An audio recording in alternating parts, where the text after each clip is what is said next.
Voilà, nous allons commencer cette soirée. Merci et bienvenue à vous. Donc, si vous êtes présents ce soir, c'est que vous avez été informés soit par les aumôneries de l'enseignement public, soit par l'association des parents d'élèves de l'enseignement public ou par la radio, aussi par l'association de parents d'élèves de l'enseignement catholique. Voilà, je suis Catherine Loricourt, je suis responsable des aumôneries de l'enseignement public pour le diocèse de Toulouse. Et au nom de toute l'équipe de préparation, mes collègues qui ont participé à des émissions radio, qui ont préparé, toute l'équipe de préparation qui est face à vous et qui vont se présenter dans quelques minutes et qui vont être un peu les intervenants principaux. Nous sommes heureux de vous accueillir pour cette soirée. Donc, le projet est né il y a quelques mois, puisque en accompagnant vos enfants, des questions nouvelles se posent face au contexte, face aux addictions. La question principale, c'était la question de l'alcool, dont on parle beaucoup dans l'éducation.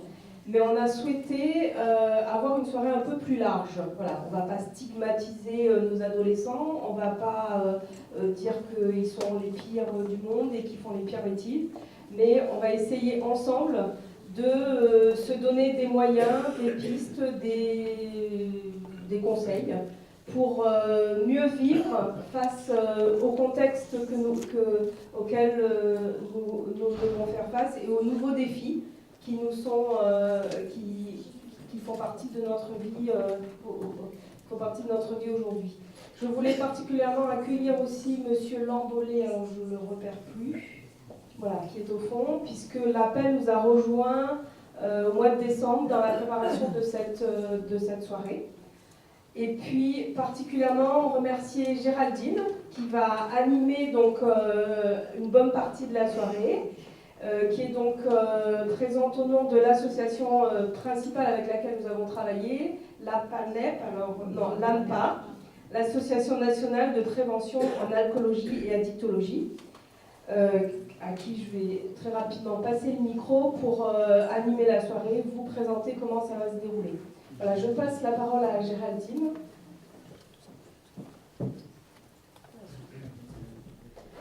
Bonsoir à tous, donc Géraldine Naguet-Dupin, je suis chargée de prévention à l'ANPA, donc l'Association nationale de prévention en alcoolologie et addictologie. Donc juste très rapidement vous présenter cette association. Donc on est une association nationale, on emploie 1500 salariés et il y a à peu près autant de bénévoles qui nous accompagnent dans notre travail au quotidien. Donc l'ANPA, il faut savoir que c'est une très très vieille dame, donc elle date de 1872, juste 1872 pour vous dire que le problème alcool ne date pas d'aujourd'hui, que ça fait un petit moment qu'on s'y penche dessus. Puis cette association a évolué avec des prises en charge.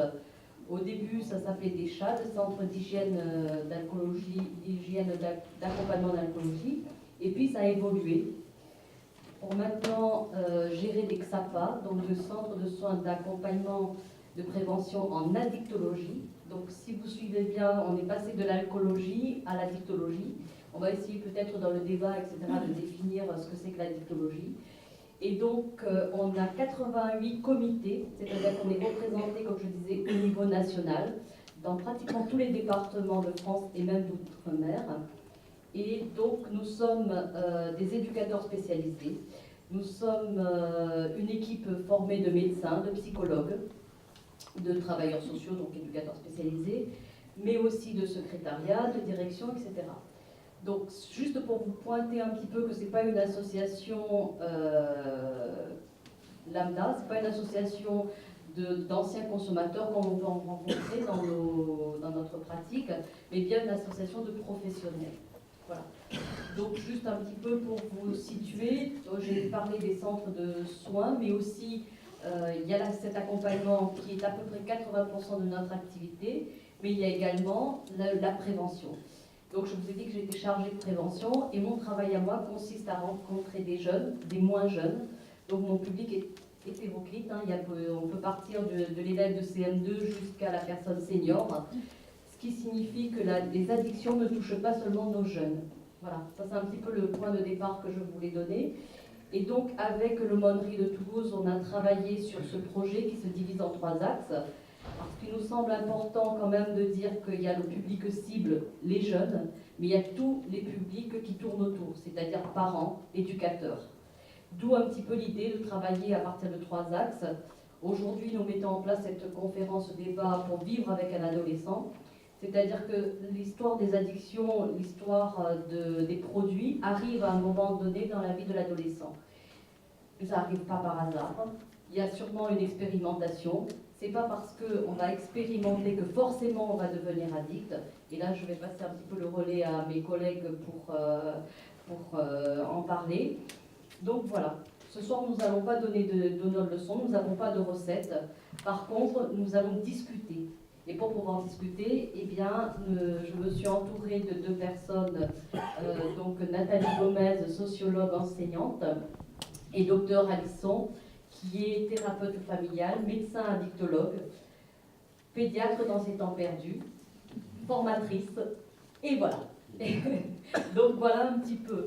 La soirée, comment elle va se dérouler? C'est-à-dire qu'on va vous présenter une enquête, donc Nathalie va vous présenter une enquête pour vous expliquer un petit peu qu'est-ce qui se passe. Donc je la laisse un petit peu le choix de présenter cette enquête, de nous dire si nos adolescents vont bien ou pas. Hein. Peut-être qu'ils vont bien, peut-être que nous faisons nos idées en tant qu'adultes, mais ils ne vont pas si mal que ça. Puis on va échanger avec la salle, c'est-à-dire que des questions par rapport aux diapos. Et puis nous allons passer la parole à Dr Alisson qui va nous expliquer un petit peu comment débattre avec nos adolescents. Voilà. Donc je ne vais pas trop m'attarder. J'avais prévu quelque chose sur l'adolescence, mais bon, je pense que ça va arriver au fur et à mesure du débat. Voilà un petit peu comment ça va se dérouler cette soirée. Je passe la parole à Madame Gomez, voilà, pour qu'elle puisse nous présenter cette enquête. Bonsoir, merci Madame Nagelkova.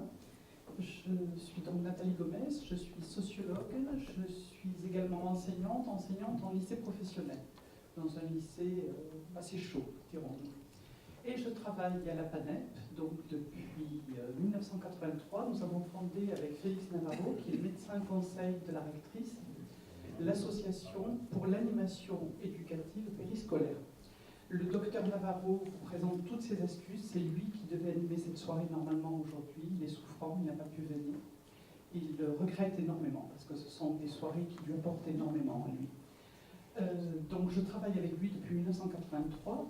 Je ne travaille pas directement sur l'enquête que je vais vous présenter, mais je la connais bien. Alors vous m'excuserez s'il y a des questions, par exemple sur les indices de confiance au niveau des statistiques, où je ne peux pas tout à fait répondre.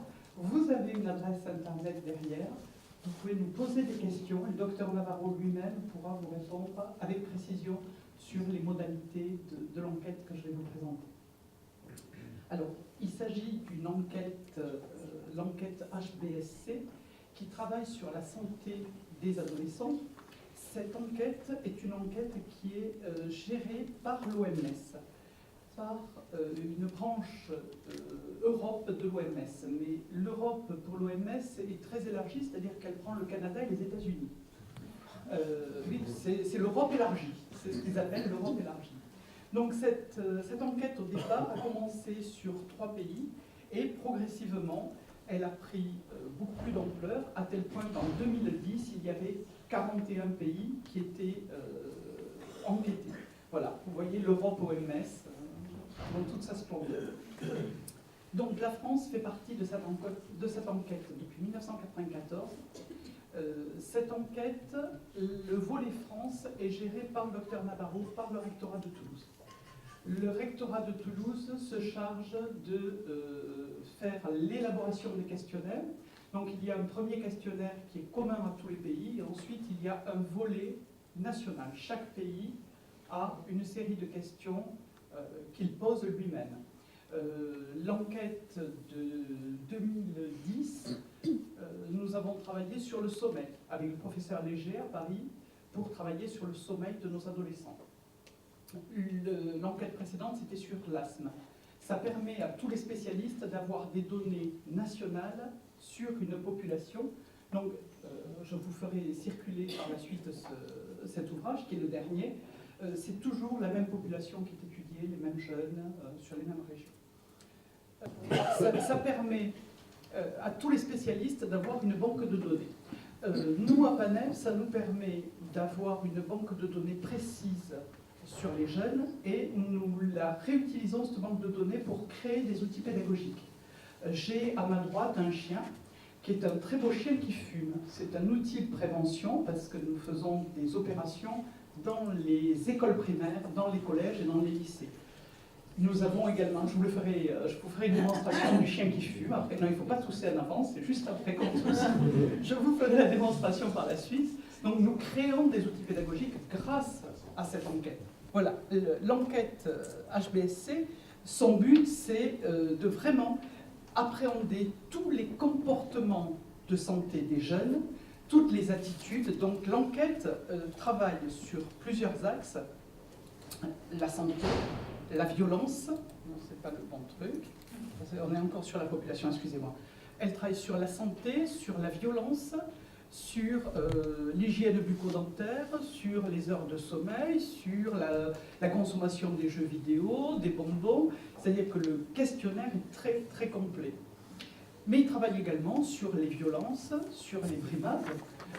En tant que parent, une des premières questions que nous nous posons, c'est est-ce que mon enfant n'est pas malmené à l'école? Est-ce qu'il n'a pas de la violence de la part de ses petits camarades, des plus grands, le grand 6e qui m'a fait les gros yeux dans le bus? Donc, toutes ces questions-là, on a essayé de les travailler surtout pour être à la portée des enfants, que les enfants puissent vraiment comprendre ce qu'on voulait dire. Donc, notre population, ce sont des élèves de 11 ans, de 13 ans, de 15 ans, qui sont dans les collèges français. Ce sont des établissements publics, privés, sous contrat. Les établissements qui ne sont pas sous contrat ne font pas partie du panel d'études. Nous avons l'enquête de 2010, 11 638 élèves qui nous ont répondu, ce qui fait quand même une masse considérable, on peut extraire des données. Ces questionnaires sont administrés par des personnes hors de l'établissement scolaire. Ce sont des éducateurs, des sociologues, des animateurs qui passent dans les écoles qui ont été tirées au sort et qui administrent le questionnaire sans la présence des enseignants, de façon à ce que l'élève ne se sente pas surveillé par l'enseignant. Et les questionnaires sont totalement anonymes. Il n'y a aucune possibilité de retrouver un élève. Excusez-moi. Voilà. La santé, l'hygiène de vie, le vécu scolaire et la vie affective. Ce sont les grands axes.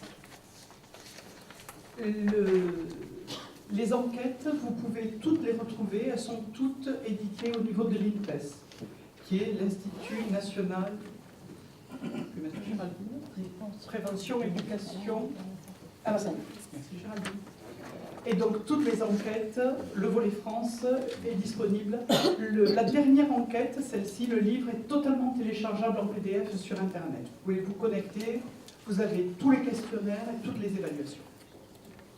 Donc les violences, bien, l'enquête HBSC, ce n'est pas un indicateur sur les violences graves. Mais des violences graves, on va le voir, il n'y en a pas beaucoup.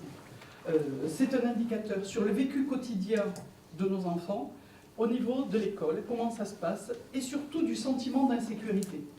Parce que le sentiment d'insécurité pour les enfants, c'est quelque chose de très fort, mais c'est souvent véhiculé par les parents. C'est souvent nos propres craintes que nous renvoyons sur nos enfants. Alors, sur toutes ces enquêtes, depuis 1994, nous avons travaillé sur les brimades, les coups, les vols, le racket, le sentiment d'insécurité, les bagarres, au niveau des garçons et au niveau des filles. Donc, les questions qui ont été posées par rapport aux violences, c'est « As-tu déjà été victime de violences à l'intérieur de l'école ? Si oui, est-ce que tu as été frappé ? Est-ce qu'on t'a volé tes affaires ? Est-ce que tu as été victime de racket ? » Si l'enfant ne comprend pas les mots, l'animateur qui administre le questionnaire est là pour expliciter chaque mot, pour lui faire comprendre ce que vraiment on veut dire. Ensuite, le sentiment d'insécurité. As-tu peur de la violence à l'école ou de la violence aux alentours quand tu te rends à l'école, dans le bus, dans le métro? Est-ce que tu as peur d'une autre sorte de violence? Et alors, les réponses, eh bien 80% des élèves déclarent ne jamais avoir été victimes de violences à l'école. Et ce chiffre-là, on va le retrouver, on va le recouper après sur d'autres questionnaires. C'est quand même très important de savoir que seuls 20% se sentent victimes. Et dans les violences dont ils sont victimes, vous allez voir l'importance. Donc, les violences subies, eh bien, pour les garçons, 75% n'ont jamais subi de violence. Et Dieu sait si les garçons se bagarrent dans les cours de récréation quand ils ont 11 ans, 12 ans ou 13 ans. Et ils ne se sentent pas dans un climat de violence. Cette enquête, ce n'est pas une enquête que Toulouse. Hein. Nous avons la banlieue parisienne, nous avons toute la France. Hein. Et les résultats présentés ici sont sur toute l'OMS. Mais sur la France, c'est pareil. Hein. Sur Toulouse, on est exactement sur les mêmes chiffres. Donc, les violences subies à l'école, eh bien, 20% des élèves se déclarent victimes, 20,8. 12% des coups, 7,4% des vols, 5% pour les autres formes de violence et 1,2% pour le racket. Si on fait le total, est-ce que j'ai un prof de maths? Voilà, c'est le réflexe de tout le monde, donc ça dépasse largement. Donc 25,6. Donc que se passe-t-il? On en a 20 qui se déclarent victimes, et quand on recoupe tous les questionnaires, on en arrive à 25. C'est quand même très parlant. Donc on a 4,8% des élèves qui se plaignent plus d'une fois au niveau des questionnaires. Voilà. C'est quand même intéressant de voir que c'est pas si important que ça. On a des journaux qui titrent la violence à l'école, la violence un petit peu partout. Là, les chiffres sont quand même assez clairs. Le racket, c'est bien le racket. On voit qu'en fonction des âges, les garçons remontent en troisième, mais sinon, pour les filles, c'est en dessous de 1%. On est à 0,6% pour le racket, pour les filles. Pour les autres formes de violence, eh bien, on a les insultes. Les insultes qui sont une grande forme de violence.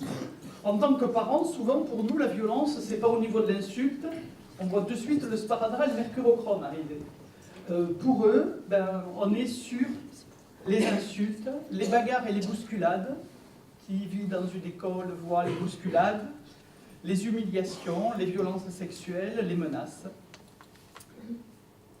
Le sentiment d'insécurité, qui est quand même très important, parce que c'est souvent celui qui va conditionner la suite.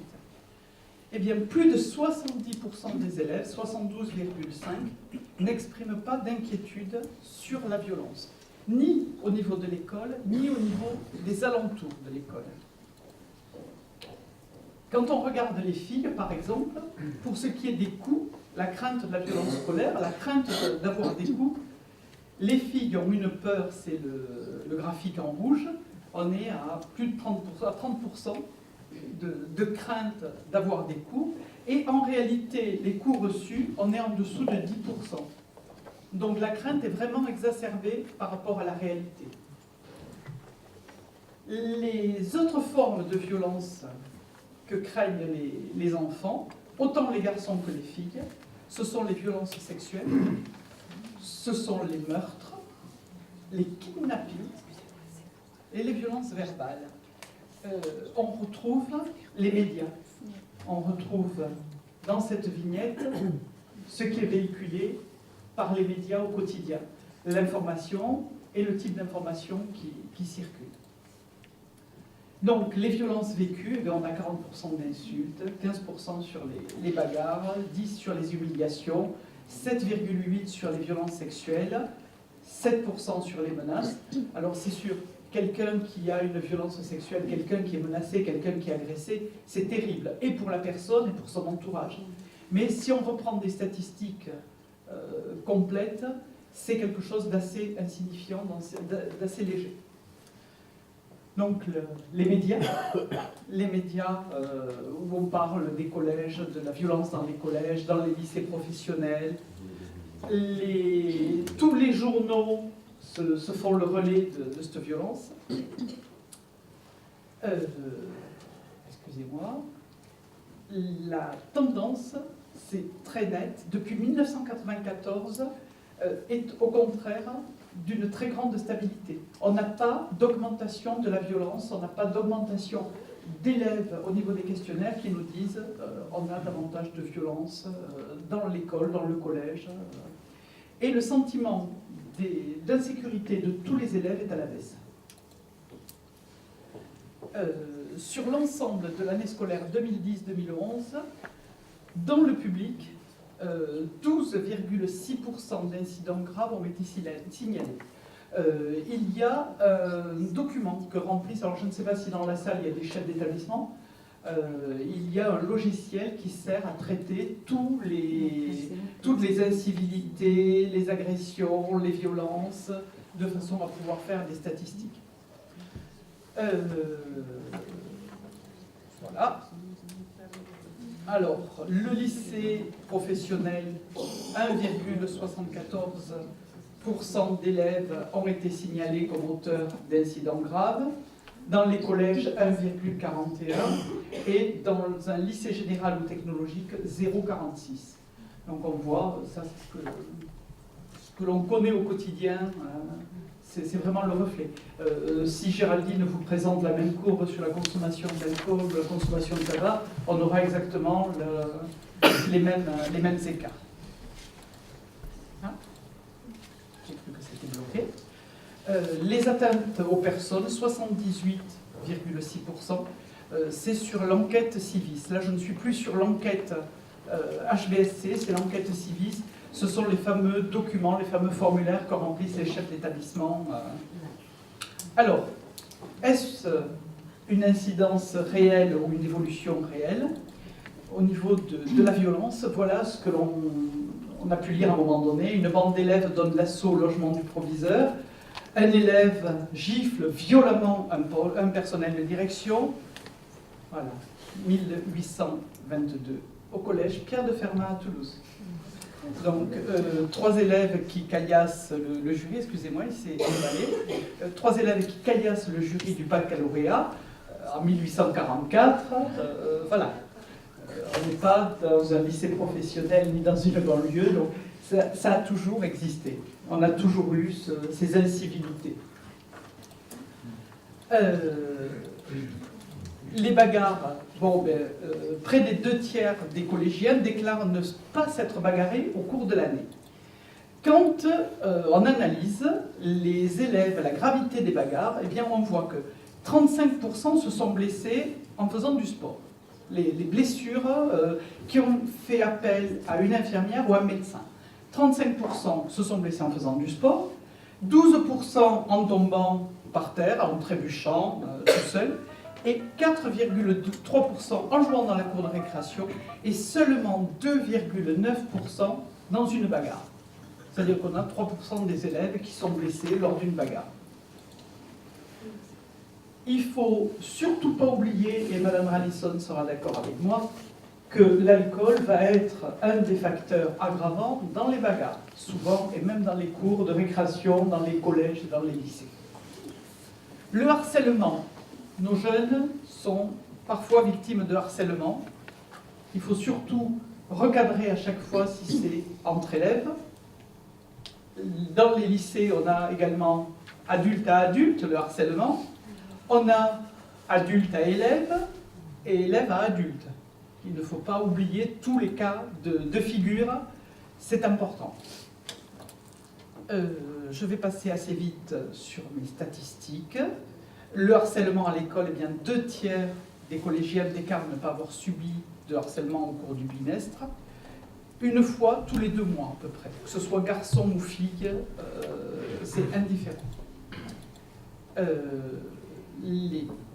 Plusieurs fois, excusez-moi, je ne peux pas le lire, je suis à l'envers. Alors, une fois tous les 2 mois, ils se sentent harcelés, à peu près en moyenne sur l'année. Le harcèlement à l'école. Alors, ce schéma, le docteur Navarro y tient énormément. Il trouve que c'est celui qui explique le mieux la situation dans un collège ou dans un lycée.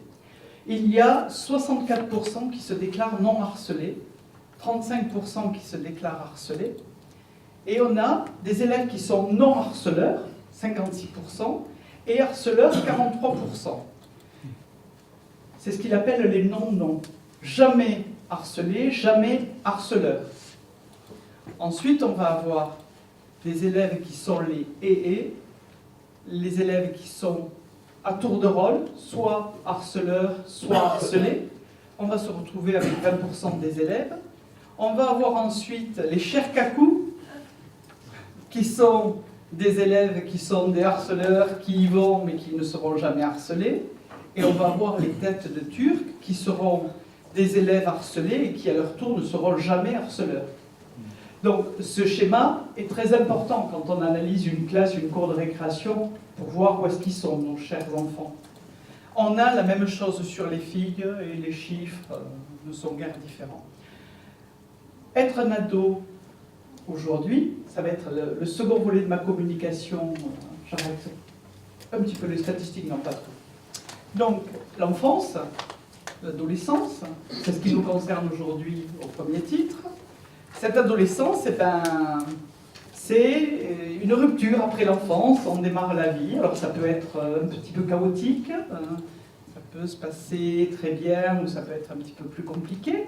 Donc cette adolescence qui se produit au moment de la puberté, les 11-14 ans, ça va être un remaniement physique, psychique, affectif, intellectuel. C'est le processus de séparation qui se met en place pour s'arrêter vers 20 ans, 25 ans, Mme Ralison, un petit peu plus tard. C'est-à-dire que l'évolution de la société actuelle, hein, il y a des ados qui arrivent bien plus loin. Voilà. Donc, on dira après les 25 et voir au-delà. Oui, mais ce qui est inquiétant aussi, c'est que je parlerai là au niveau physique pubertaire. Hein, il y a eu un congrès sur les ados au mois de janvier à Marseille. Ce qui est inquiétant, c'est que l'autre extrême, il y a des jeunes filles qui font leur puberté à l'âge de 8-9 ans. Donc, voilà, la société change. Hein. Je crois qu'il ne faut pas non plus dramatiser, mais c'est pas, on a vu les statistiques, hein, c'est pas la majorité. Et l'adolescence, ça va être le moment des conduites d'essai. Oui. Des conduites d'essai, des conduites de la prise de risque. Donc ça va être le pétard, la cigarette. Alors ça va commencer par la cigarette, parfois passer sur le pétard. Ça ne va pas aller sans l'alcool, souvent. On va essayer, on va tester, on va... Ça, c'est une image prise sur un Facebook d'un ado, voilà, tous les deux en train de picoler. C'est tout à fait les images qu'on va avoir. Les petites courses basques, les petites courses basques, on est dans de l'essai, dans de la conduite à risque. Voilà, on va essayer de voir. De toute façon, il y aura après une feria qui va s'en suivre. On va voir comme ici un immeuble très calme, très bien, et là-haut on voit un tout petit point. Qu'est-ce que c'est? Quand on se rapproche, c'est un jeune qui était tout simplement en train d'écouter sa musique et de regarder le paysage. Pourquoi s'inquiéter? Lui, il est bien, il voit un paysage. Bon, quand on est en bas, c'est un petit peu plus inquiétant. Ça va être la découverte du deux roues, l'adolescence, c'est le début de l'autonomie, c'est le début de la vie libre. Donc, bon, quand vous voyez votre ado comme ça, vous pouvez quand même appeler Ralison avant. Hein. Les conduites d'essai, eh bien, on va explorer le monde, debout sur une mobilette. Les conduites à risque, c'est un processus morbide qui s'est bien installé et qui commence à faire peur à tout le monde. Donc, est-ce qu'on est dans de l'expérimentation? Notre jeune, tout à fait en haut d'un building, en train de se crier la clope et d'écouter la musique, est-ce qu'il est dans l'expérimentation ou est-ce qu'au contraire, il est déjà dans un processus morbide et on a à s'inquiéter? Ensuite, on va avoir les conduites à risque, tabac, alcool, cannabis. Alors, c'est toujours une histoire de rencontre, l'alcool. L'alcool, alors, ça, ce sont des chiffres HBSC, hein, c'est notre enquête. À 11 ans, on voit quand même que 49% ont déjà goûté l'alcool. Mais il faut savoir qu'à 11 ans, c'est goûté en famille. En France, on est dans un pays Ou pour le baptême, déjà on commence à dire au bébé, tu vas goûter le premier champagne mon chéri. C'était son baptême. Puis on continue. Regarde, c'est le meilleur des Bordeaux qu'on ait jamais vu. Tiens, goûte, trempe les lèvres. Ça, c'est l'initiation. C'est important, c'est la culture. Donc, on a quand même 49% qui ont goûté. Et ça monte. Et on se retrouve à 18 ans avec 92% qui y ont goûté. Si on compare au tabac, eh bien, on voit qu'à 11 ans, seulement 12% y ont goûté. Mais là, par contre, l'initiation n'est plus une initiation familiale au tabac. C'est vraiment entre copains. Caché derrière le local poubelle pour pas qu'on nous voit, on goûte la première cigarette. On en a 12% à 11 ans, on remonte à 79% qui déclarent avoir fumé du tabac à 18 ans. Cette courbe, on peut la mélanger avec la courbe de l'ivresse. Ceux qui déclarent avoir été ivres, eh bien à 11 ans, on en a 4,8%. Parce que c'était vraiment du goûter, de l'initiation. Et à avoir fumé du tabac ou à avoir fumé du cannabis, on se retrouve avec 48% à 18 ans. Ce qui n'est quand même pas... quand on lit les journaux aujourd'hui, on a l'impression que tous les jeunes ont un pétard à la bouche et sont ivres morts tous les week-ends. Donc là, on a quand même 48%, c'est pas négligeable, mais c'est quand même pas ce qu'on a pu nous montrer. Je repasse le micro à Géraldine. Voilà un petit peu. Qu'est-ce que nous pouvons conclure? Nous pouvons conclure que nos jeunes, d'après les résultats HBSC, vont bien, ne sont pas angoissés par la vie, parce que c'est souvent un problème aussi, que nos jeunes font des initiations. Le seul problème, c'est qu'il faut que ça reste au stade de l'initiation. Je pense que dans la salle, tout le monde a fait une initiation un jour à l'alcool, à la cigarette, à essayer de tester quelque chose. Il faut que ça reste dans le cadre de la découverte, de l'expérimentation, que ça n'aille pas au-delà. Justement, pour lancer un petit peu le débat, moi je me permets de dire que quand même au niveau des adolescents, ils n'ont jamais été aussi informés que de nos jours. C'est-à-dire quand vous posez la question alcool, toxicomanie ou sexualité même, ils vous sortent des informations plaquées. Le problème qu'il y a, c'est que ces informations ne sont pas accompagnées, c'est-à-dire qu'on n'en discute pas, ou pas avec les bonnes personnes. Et c'est ça qui pose problème. C'est un petit peu ce que vous disiez quand vous parliez de rôle des médias, des craintes, qui véhiculent quand même quelque chose. Et on le voit bien au niveau du sentiment d'insécurité.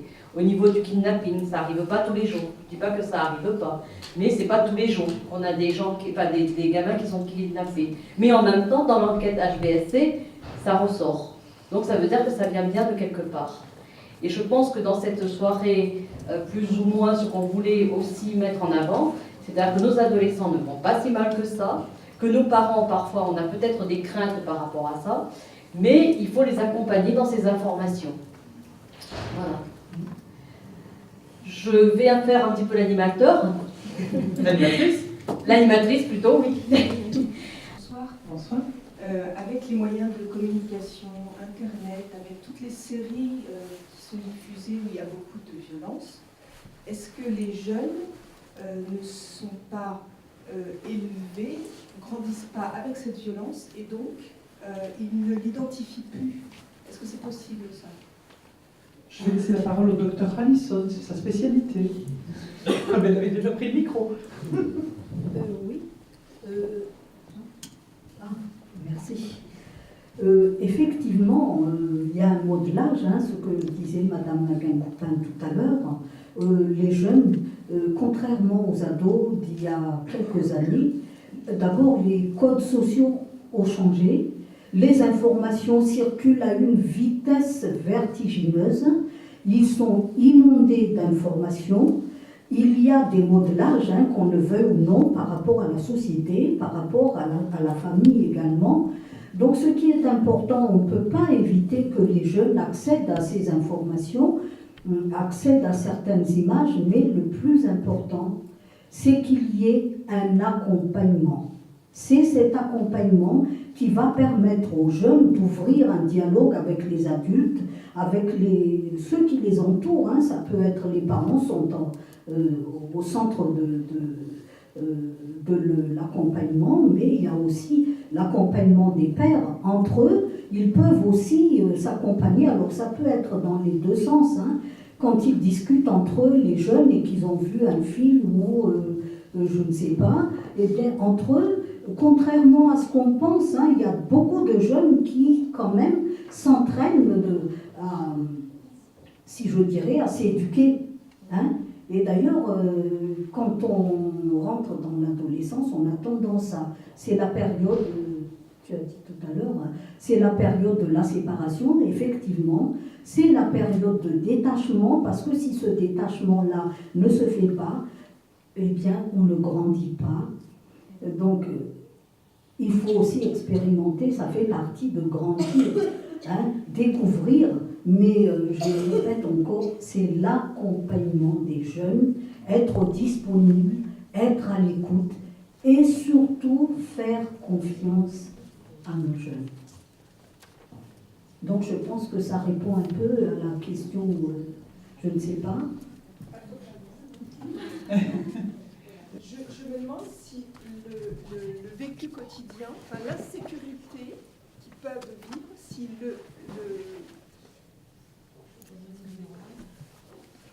si l'insécurité qu'ils vivent n'est pas devenue normale, vu ce qu'ils peuvent voir dans les séries, dans les médias. Voilà, c'était plutôt ça. Non, je ne pense pas. Pour discuter beaucoup avec eux, parce que je fais également des interventions en collège et en primaire, je ne pense pas. D'ailleurs, la notion d'insécurité, hein, c'est comme la notion de normes.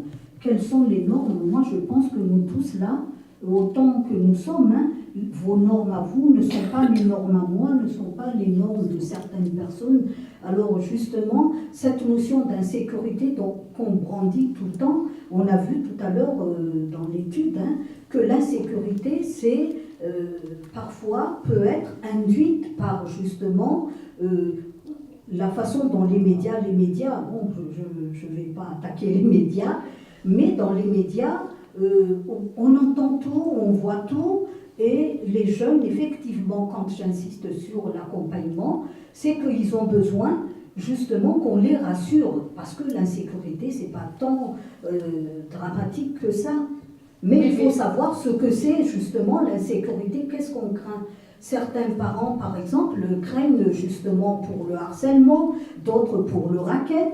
Et d'ailleurs, si je crois, tout à l'heure, je passerai un peu des diaporamas qui vont montrer un peu les facteurs de risque, hein, sur lesquels il faut faire attention.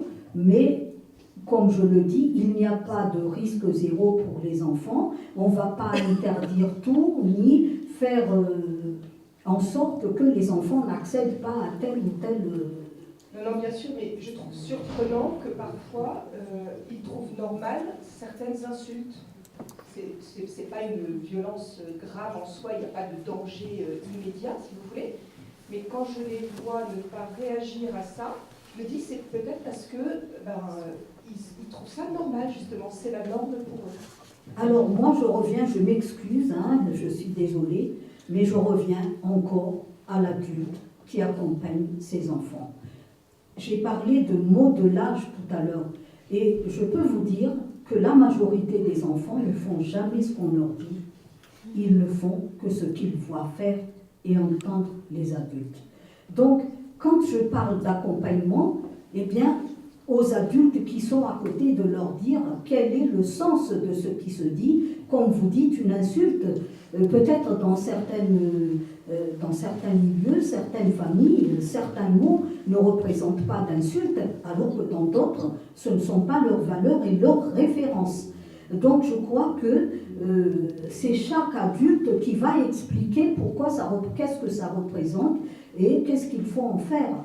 Lorsqu'on a fait l'émission radio, hein, j'avais évoqué le fait que, justement, on parle toujours, vous voyez, enfin, c'est bien que vous ayez soulevé, par exemple, ces sujets d'insultes ou autres, mais je sais que la majorité des jeunes, quand même, ne passent pas leur temps à insulter et que, en même temps, dans les médias, et j'en reviens encore là, c'est qu'on parle souvent des choses qui ne vont pas, des violences entre jeunes.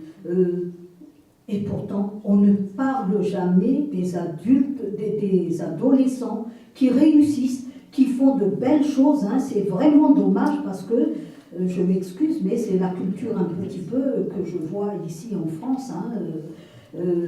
On aime bien travailler sur ce qui est négatif. On ne met jamais en avant les choses positives et pourtant il y a beaucoup de jeunes qui réussissent, qui ont vraiment un parcours très très bien. Et je dirais que, je l'ai dit à l'émission, hein, un tiers des jeunes passent l'adolescence très bien, un tiers un peu bruyant, un peu difficile. Il n'y a que le dernier tiers qui présente vraiment des difficultés.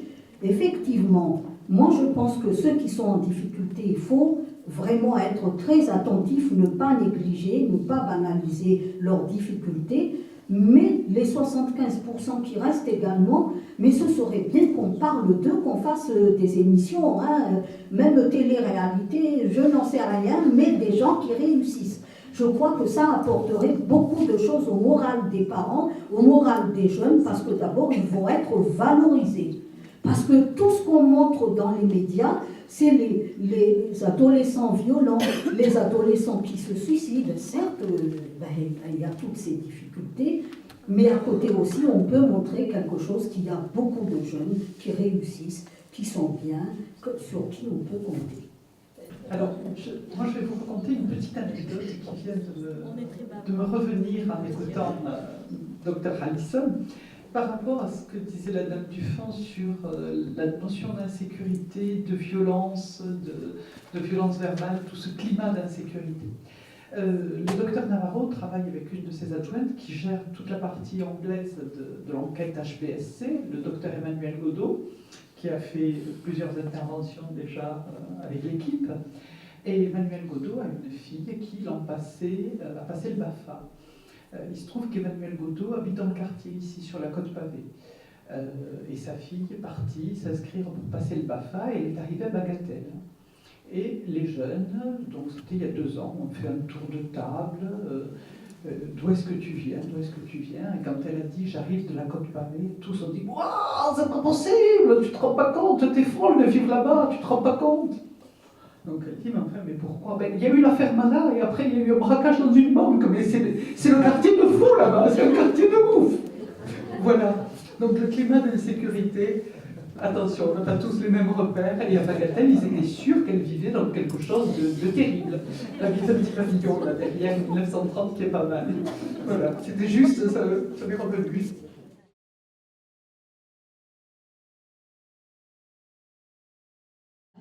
C'est effectivement la consommation d'alcool en Europe a changé, même pour les jeunes, elle a baissé.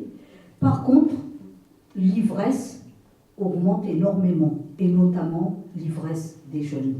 Hein, c'est la défonce à l'alcool. Alors les jeunes ne boivent pas régulièrement, ils ne boivent qu'épisodiquement le week-end, mais à une quantité massive. Ça devient même presque un code social entre jeunes.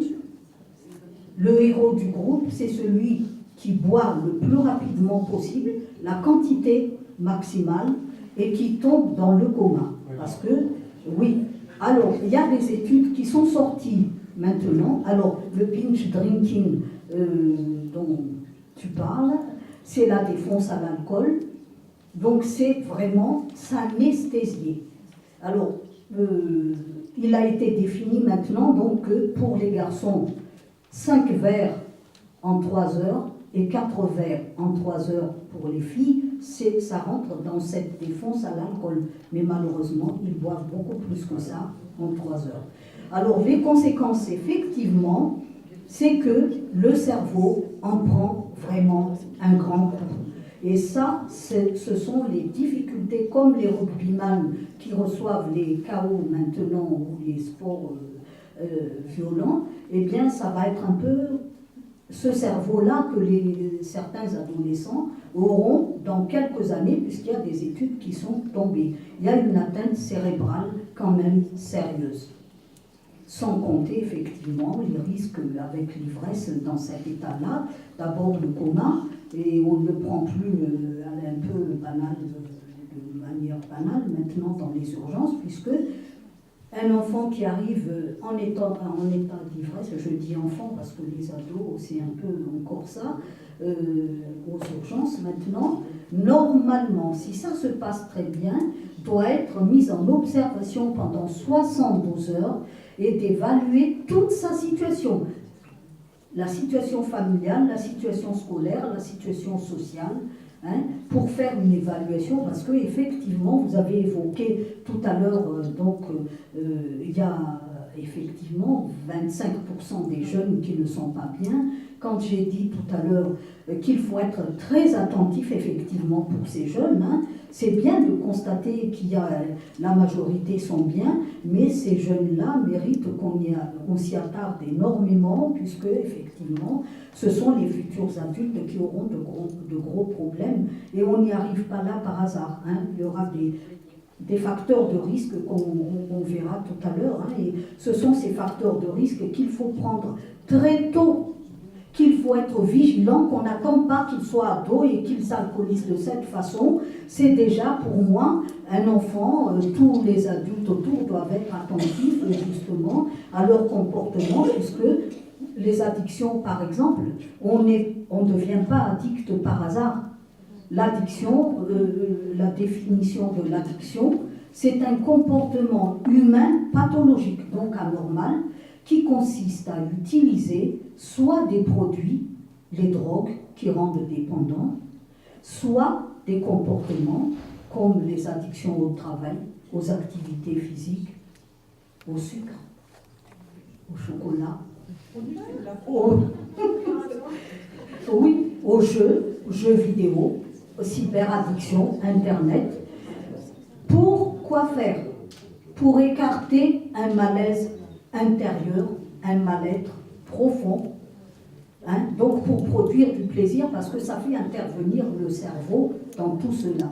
Il y a une notion de plaisir, mais ce plaisir ne suffit plus au bout d'un moment, et ça devient un besoin. Et un besoin, plus on en a besoin, plus on devient mal, et c'est plus du plaisir, mais du déplaisir, et on en devient dépendant. Donc on a une souffrance qu'on essaie de soulager, si je peux dire, par quelque chose qui au départ, la drogue au départ, l'alcool, pourquoi on tombe dans le piège de l'alcool? Parce que l'alcool donne de l'euphorie, détend, anesthésie, la douleur morale, la douleur physique, le dentiste qui vous dit mettez un petit coton dans la dent qui fait mal, avec un peu de rhum ou de whisky, l'alcool qu'on dit le plus fort entre guillemets. Oui, parce qu'au départ, ça trompe énormément les drogues, ça fait du bien, mais au fur et à mesure que vous y allez là-dedans, on reprend pour se faire du bien, mais plus on entre dedans et plus on va en enfer, si je peux dire, et on en devient dépendant, et quand on est dépendant, on perd le contrôle et c'est perdu. Voilà.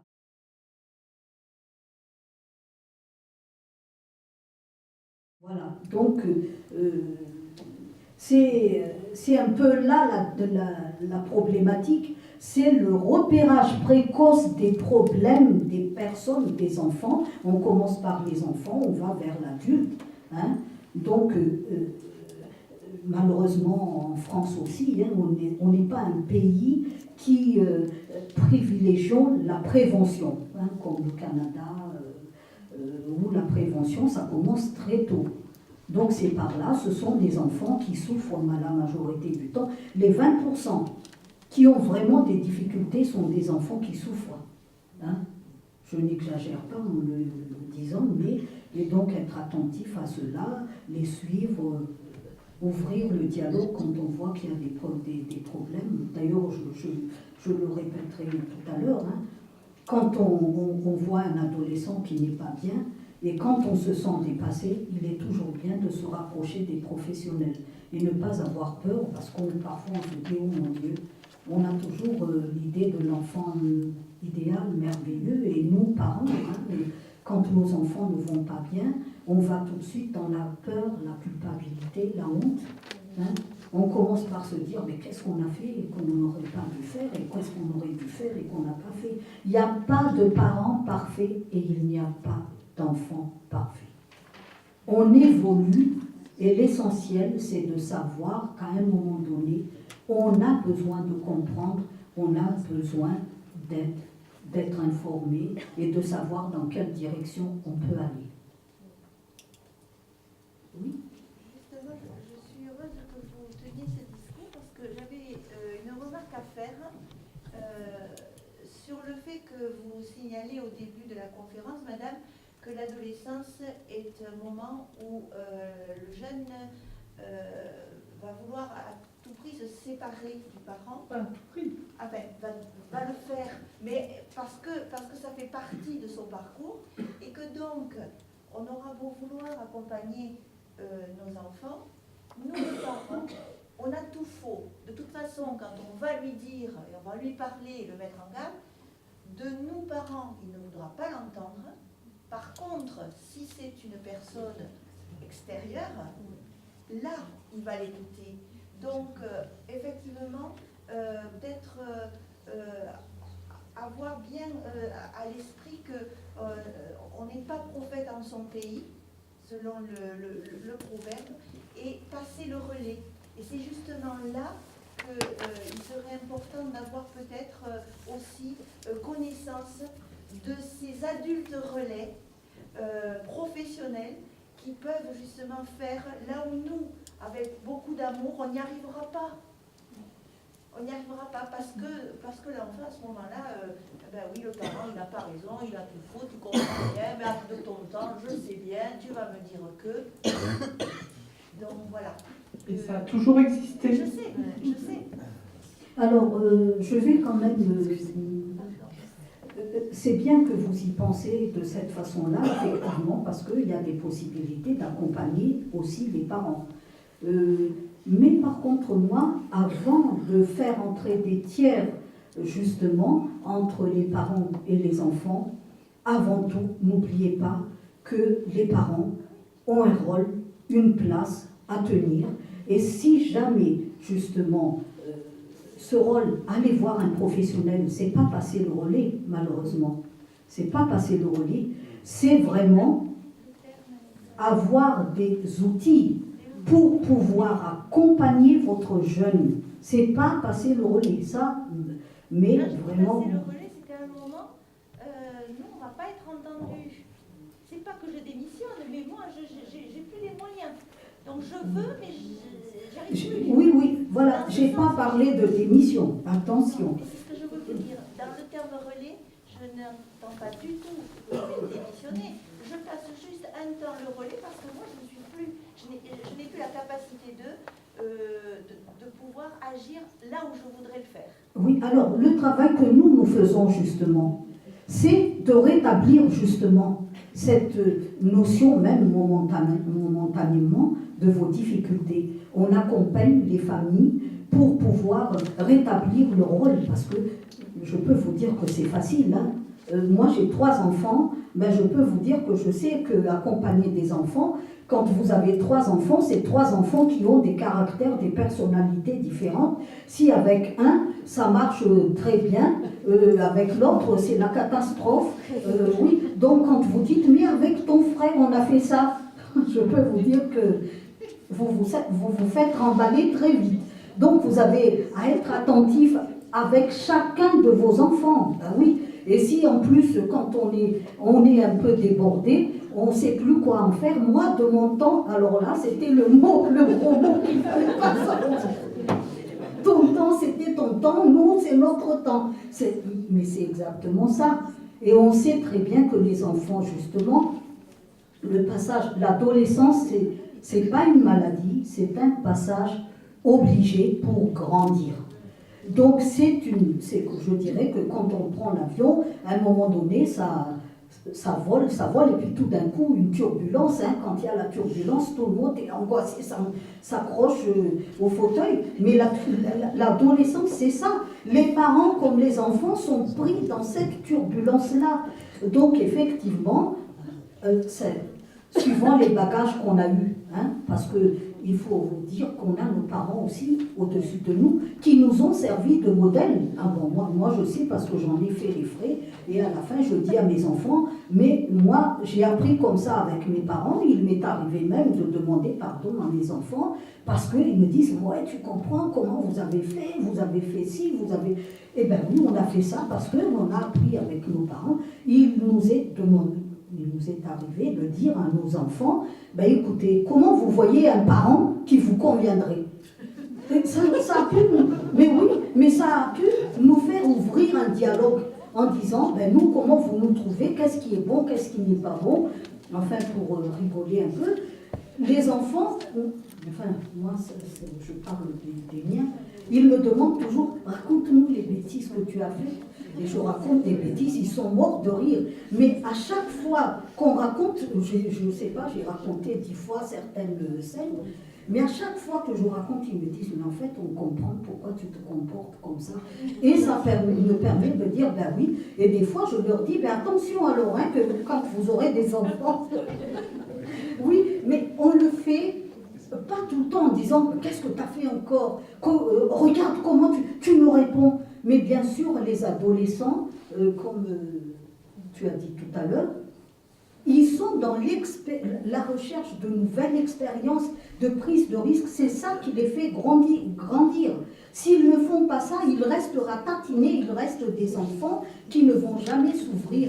Et d'ailleurs, la surprotection des adolescents vont les inhiber parce que, enfin moi qui travaille beaucoup avec les gens en thérapie familiale, quand les jeunes disent « Oui, mais mes amis, ils peuvent partir là, ils vont là, on dirait ils n'ont jamais de problème, alors que moi, quand j'en parle à mes parents, on dirait qu'il va toujours y avoir un drame dès que je vais avec mes copains, que je vais... Voyez, mais les adolescents ont aussi besoin de limites.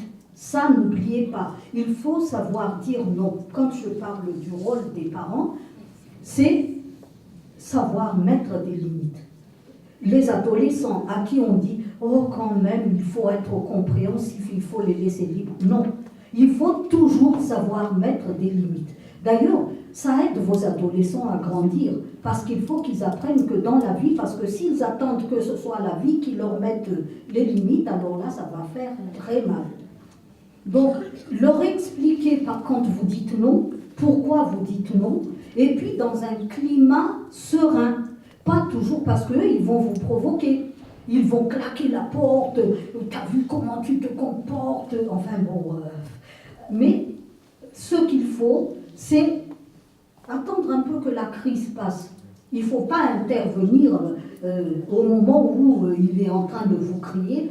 Laissez-le bon, il rentre dans sa chambre, laissez-le tranquille et puis revenir un peu plus tard pour aborder le problème dans la sérénité. Donc, vous voyez que...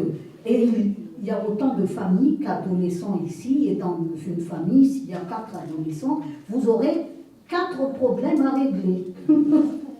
Donc, c'est pour vous dire qu'on ne peut pas calquer, il n'y a pas de situation toute faite pour dire, eh bien, avec tel adolescent, regarde, un tel a fait ça. Non, votre enfant est unique. Attention, docteur.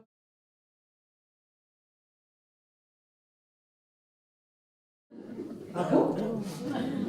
Ah, je m'excuse. Alors, en préparant cette soirée débat, moi j'ai trouvé quelque chose qui était très intéressant parce que j'ai écrit avant l'adolescence, la vie des parents était comme un long fleuve tranquille. Il était beau, il était bien, il était gentil. Et puis tout d'un coup, il y a un grand chambardement qu'on ne comprend pas. Les portes claquent. On commence à crier, c'est pourri. C'est pourri. Eh oui. C'est mieux. Les parents des autres sont mieux. Et chez les autres, c'est toujours mieux. Puis on se dit, mais qu'est-ce qui se passe? Et faire le deuil de ça, c'est assez compliqué de son chérubin mignon. Moi, j'ai trouvé, en préparant cette soirée débat, j'ai dit, c'est vraiment ça. C'est-à-dire que Jusqu'à une certaine période, il nous tenait la main. On l'emmenait, on portait son sac. Alors imaginez de le faire en 6e, ça commence un peu. Et puis en 5e, ne présentez pas. Au second trimestre, ne présentez pas en tenant le sac. Alors surtout, ne sortez pas de la voiture. Laissez le contact à la... Et puis, fuyez. Et en même temps, si on ne vient pas les récupérer devant le... Mais pourquoi t'es pas venu? Pourquoi t'es pas venu ce soir? Ah bon? Il fallait que je vienne? Et hier soir, tu m'as dit qu'il fallait pas? Mais il faut comprendre que c'est enfin, l'adolescence, on a tous traversé cette période, c'est-à-dire que c'est un chamboulement. Lui-même, il ne se reconnaît plus. Il ne se reconnaît plus, cet enfant. Nous, on ne le reconnaît plus, mais imaginez. Alors moi, je vais prendre un petit peu l'histoire de Françoise Dolto, qui parlait de... c'était une psychanalyste française, pédiatre et psychanalyste française, qui disait que l'adolescence est un homard qui mue. C'est-à-dire qu'il est sans carapace à certains moments. Qu'il est obligé d'en fabriquer une. Et en attendant, confronté à tous les dangers.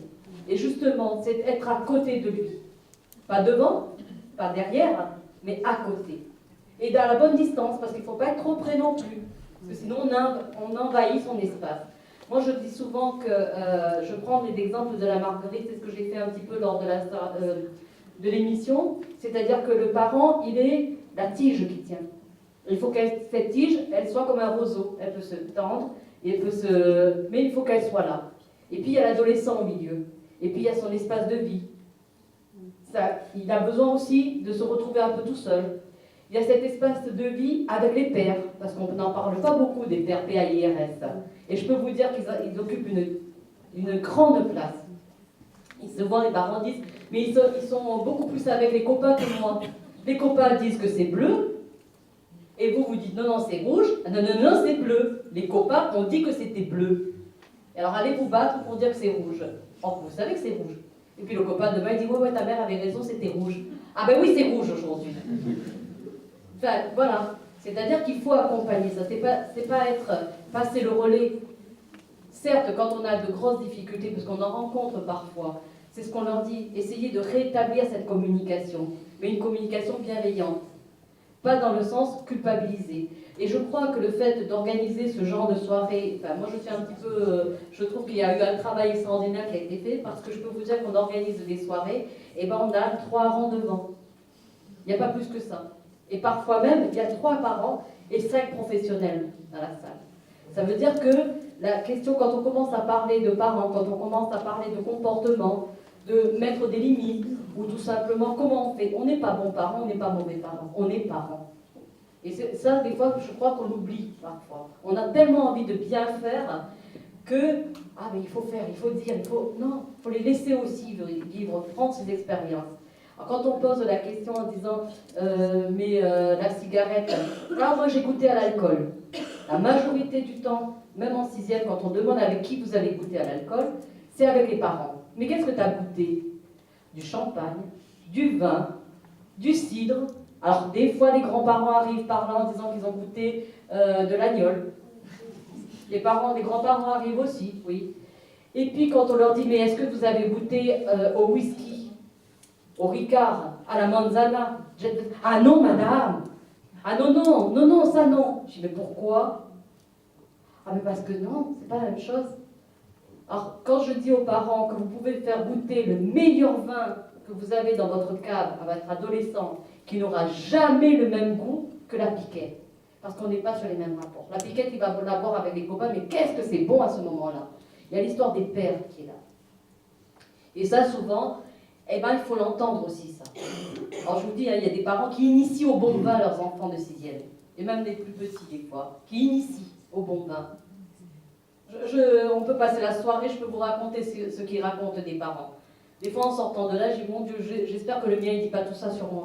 Je peux vous dire, ça me fait peur. Ça me fait peur. Comment papa il était, ou maman. L'autre jour, il y en a un qui disait, ouais, mais le whisky, c'est pas la boisson des femmes. Et l'autre qui dit, mais qu'est-ce que tu dis? Mais c'est bon le whisky, maman, elle en boit, hein. Allez vous battre avec ça. Vous voyez, c'est juste pour vous expliquer que nous avons notre regard d'adulte, mais eux, ils ont le regard d'enfant, ils ont le regard d'adolescent. Et je peux vous dire que des fois, ça fait rire, hein, parce qu'on ne s'en rend pas compte de ce qu'on fait. Et alors, je vous explique.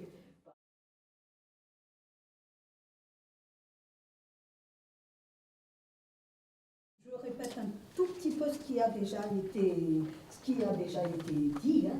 L'enfance, l'adolescence, c'est le passage vers l'âge adulte, donc c'est un passage obligé pour grandir, hein, pour mûrir, grandir.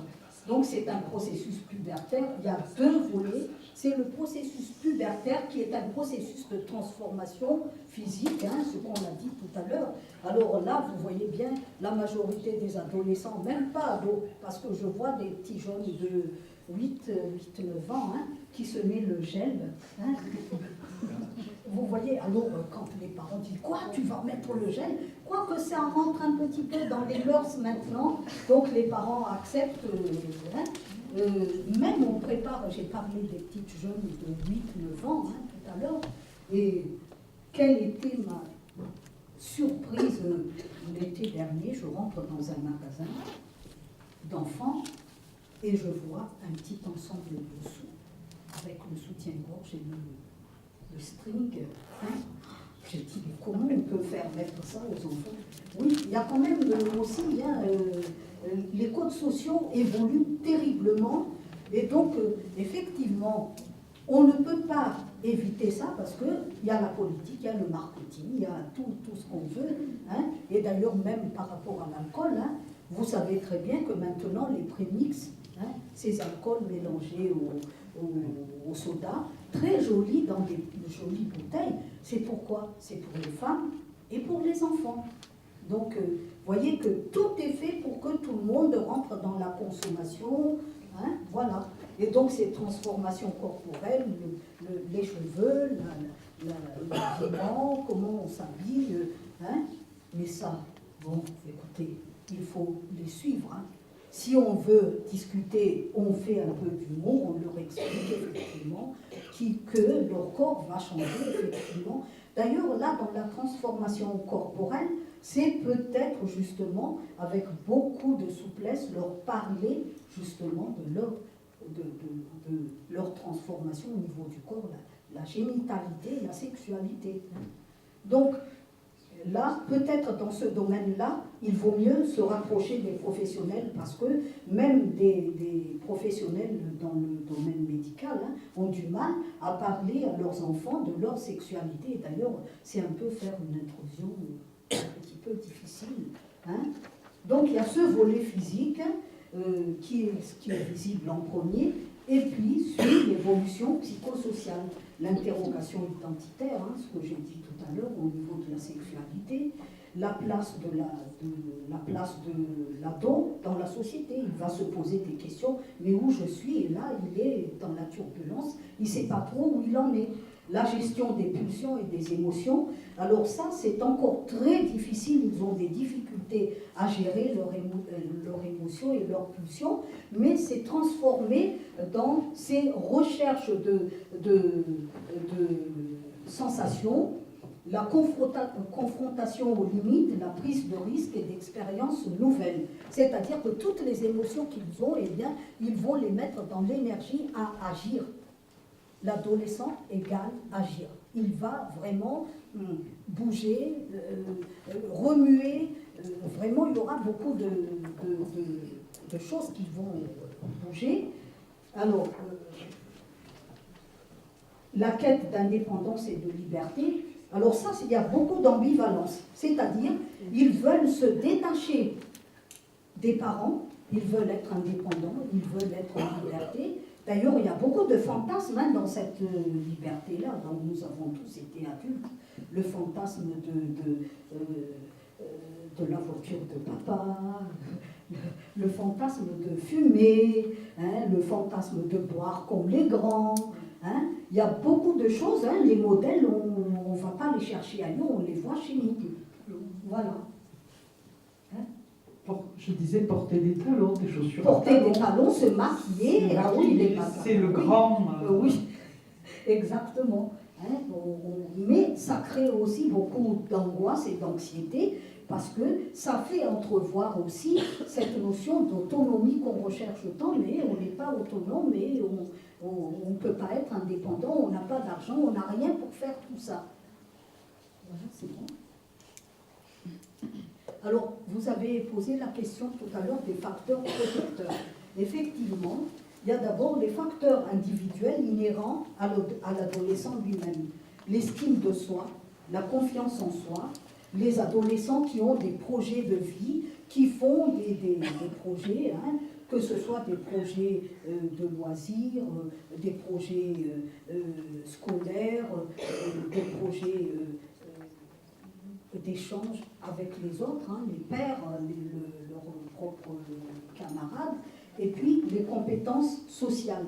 Comment il va se comporter également dans la société, hein, même si il est ce qu'il est, il va aussi quand même apprendre à obéir aux codes sociaux, hein, et en majorité, comme on a vu tout à l'heure, ils y arrivent quand même, malgré beaucoup de craintes, de difficultés, hein, mais c'est un passage, et ça ne fera que les rendre plus mûrs.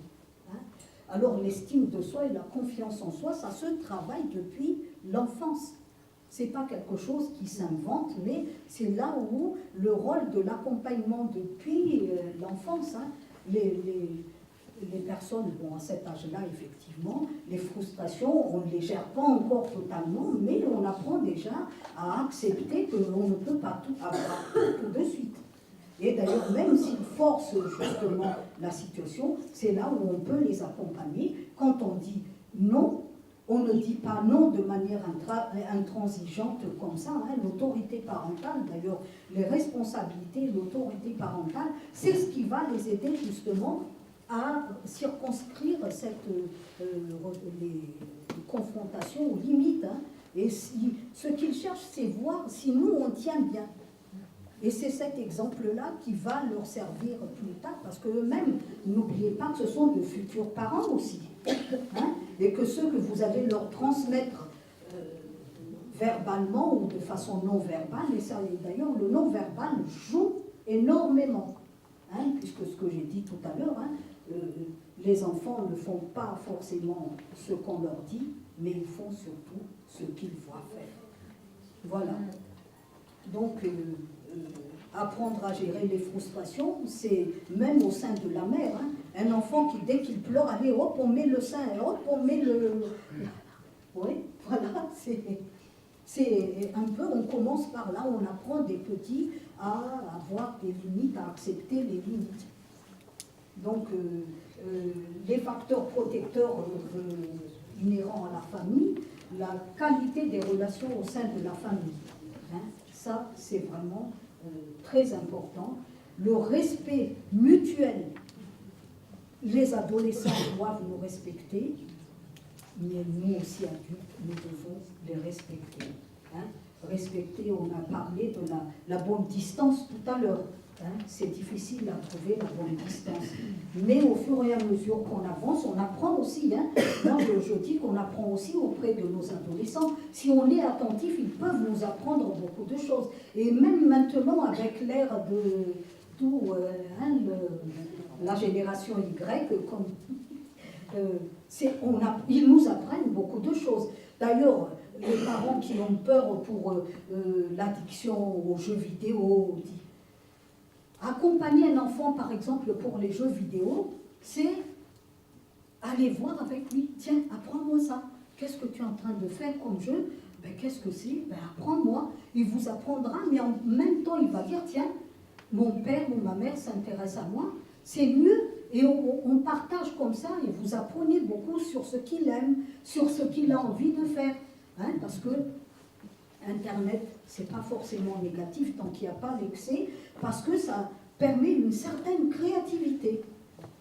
Mais quand ça dépasse les limites, c'est là où ça pose problème. L'addiction, c'est ça. Il n'y a plus de limite, c'est quelque chose qui est toujours excessif. Hein, dans tout ce qu'on fait, l'alcool, les sports, enfin, bref. Voilà. Donc, respect mutuel, écoute, confiance. Hein, faites-leur confiance d'abord. D'ailleurs, quand il y a un problème, c'était hier où j'étais avec un père, hein, c'est une fille de 23 ans, qui a fait des bêtises. Et le père dit, je ne te fais plus confiance. J'ai dit, c'est vrai, vous ne lui faites plus confiance. Mais non, c'est pour l'amener à changer. Ah ben, j'ai dit, non, dites, je te ferai toujours confiance, Mais ça, je ne suis plus d'accord avec ça. Vous voyez, il a confiance, mais il veut, c'est comme un père, excusez-moi, je vais dire un gros mot, hein, qui dit à son enfant, mais qu'est-ce que t'es con? Il y a beaucoup de personnes dans l'alcool qui disent, mais qu'est-ce qui fait que vous... Il fait toujours des bêtises. Mais docteur, moi, mon père m'a dit que j'étais un con, que je ne pouvais rien faire. Ben oui, traitez-le de con, il sera con, la majorité du temps. Donc, quand je demande au père en thérapie, mais pourquoi vous l'avez traité de con?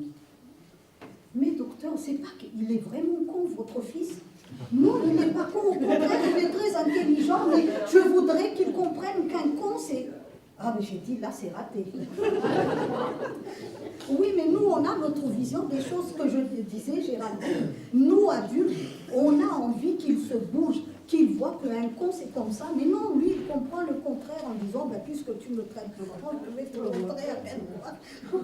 Mais non, mais c'est le malentendu en permanence. Et c'est pour ça que je dis, on s'assoit, on s'écoute, on se respecte, et quand on est parents, surtout avec les ados, qui sont quand même encore mineurs, eh bien, à la fin, on leur explique pourquoi nous, parents, avec nos responsabilités, eh bien, c'est ça, et ça ne sera pas autrement. Mais ça doit être travaillé. Un adolescent, c'est plus comme quand il avait 7 ans, tu t'assois, tu ne fais pas de bêtises. Non, il faut discuter. Et quand il devient jeune adulte, c'est encore une communication d'adulte à adulte. Ce n'est plus, on voit toujours nos enfants, même à 40 ans, comme nos enfants, mon petit. Mais il faut considérer que c'est quelqu'un qui est adulte comme nous. Il y a l'affect, l'amour, mais bon. Hein, donc, j'ai déjà parlé du rôle et de la place des parents, la responsabilité et l'autorité bienveillante. Pas l'autorité intransigeante. Ça casse tout. Donc encore les facteurs protecteurs de l'environnement, l'intervention d'autres adultes, hein, effectivement, quand ça ne va plus, vous l'avez bien dit tout à l'heure, l'intervention d'autres personnes en dehors de la famille, le milieu scolaire, le milieu socio-culturel, le milieu médico-social, qui devrait d'ailleurs, hein, si ça marche bien, travailler en réseau. Parce qu'un enfant qui n'est pas bien à l'école, hein, l'école n'a pas tous les moyens pour régler les problèmes, mais ça doit être un réseau. Hein. Et les liens avec les autres adolescents peuvent aussi alerter, justement, par rapport aux problèmes qui peuvent se présenter, mais en même temps aussi être des copains ressources. Hein, parce qu'entre eux, ils peuvent quand même s'entraîner dans de bonnes choses, hein, le sport, la musique, et tout. Hein. Voilà, c'est bon. Alors, les facteurs de risque. Alors, ces facteurs de risque, il faut les repérer. Et ces facteurs, moi je dirais que dans l'environnement, même à partir de la maternelle, parce que j'ai vu à la maternelle, il y a, vous avez parlé de violence, hein, les enfants, mine de rien, mais effectivement, ils jouent entre eux, mais ils ne prennent pas conscience, mais il y a quand même des gestes oui, assez brusques. J'ai ramené mon petit-fils à l'école maternelle, oh là là, quand je voyais ça, j'avais peur, mais finalement, c'est ma fille qui me dit « Mais maman, laisse-les, ils s'amusent. » Oui, c'est vrai que moi, je suis d'un certain âge, hein. Ce ne sont pas mes codes. Hein. C'était... Ah oui, donc... eux, ah mais ils s'amusent. Vous voyez à quel point quand même il faut relativiser, hein, parce que c'est notre projection de notre vécu et notre représentation aussi. C'est là où il faut avoir un certain recul pour essayer de voir autrement. Hein. Voilà, donc ce qu'il faut repérer. Et encore, hein, j'ai pris les principaux, mais il peut y avoir d'autres. Hein. Donc, un absentéisme fréquent, un décrochage scolaire, donc la baisse des résultats, hein, l'échec scolaire si on veut dire, la perte d'intérêt, l'abandon des activités, surtout les activités favorites. Si un enfant aime bien faire enfin, je ne sais pas, du ski, qui vous dit je ne vais pas au ski, je vais rester, aller partir à la montagne, bon, c'est la saison. Oui, ben là, il peut ne pas adhérer parce que la famille y va, je ne sais pas avec qui, mais il faut être attentif quand même. Il faut essayer de l'écouter. Il faut d'abord, avant de dire, bon, si tu veux rester, eh ben, tu restes, tu te débrouilles. Il faut quand même essayer de dialoguer, d'ouvrir le dialogue, de savoir un petit peu de pourquoi il n'a pas envie. Hein. Les plaintes physiques, les jeunes comme les enfants, il y a beaucoup de plaintes physiques, mais qui n'ont pas réellement de base organique, de maladie, si je peux dire. Donc, les maux de tête fréquents, les vertiges, les douleurs abdominales, ce sont souvent les plus fréquemment évoqués. Donc, les modifications brutales du comportement. Alors, soit c'est un jeune qui va se replier sur lui, il s'enferme, il a toujours les casques sur le MP3, ou bien un jeune qui va montrer tout d'un coup, alors que jusqu'à maintenant ça allait à peu près, qui devient agressif. Les fugues, l'automutilation, les conduites addictives, donc tout d'un coup. Alors, quand un jeune se replie, par exemple, ça peut être beaucoup de choses. Soit il commence à fumer, parce que bon, l'expérimentation, c'est l'âge de l'expérimentation. On a dit tout à l'heure que presque 90% des jeunes ont expérimenté des produits. Pas qu'un produit, des produits. Mais il n'y a que 10% de ces 90% qui vont avoir des difficultés. Et ces jeunes-là, donc, ils ont vraiment de réels problèmes. Donc, une rupture avec les amis, avec le monde extérieur, c'est les amis. Ses amis, à lui, à un moment, il partait avec les amis venaient pour les anniversaires et tout. Tout d'un coup, il refuse qu'on fête son anniversaire, il ne va plus vouloir voir ses amis. Là, ce sont des éléments de repère. Je ne dis pas que si l'enfant va refuser quelque chose ou autre, c'est catastrophique.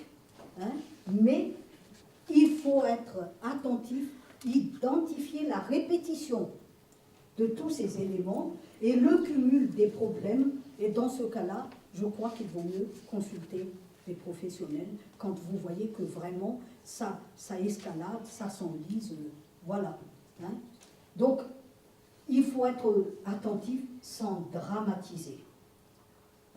Voilà. Et quand on est en difficulté, on se sent dépassé, ne craignez pas d'aller voir quelqu'un, parce que souvent, on a honte, comme je l'ai dit, on se sent coupable, on se dit, les enfants des autres, non, les enfants des autres, d'ailleurs, entre eux, les pères, ils se rendent compte bien, d'ailleurs, c'est bien qu'entre eux, ils puissent se voir aussi, parce que ils vont voir après qu'ils ne sont pas seuls, que leur copain aussi a tel ou tel problème ou se comporte de telle ou telle façon.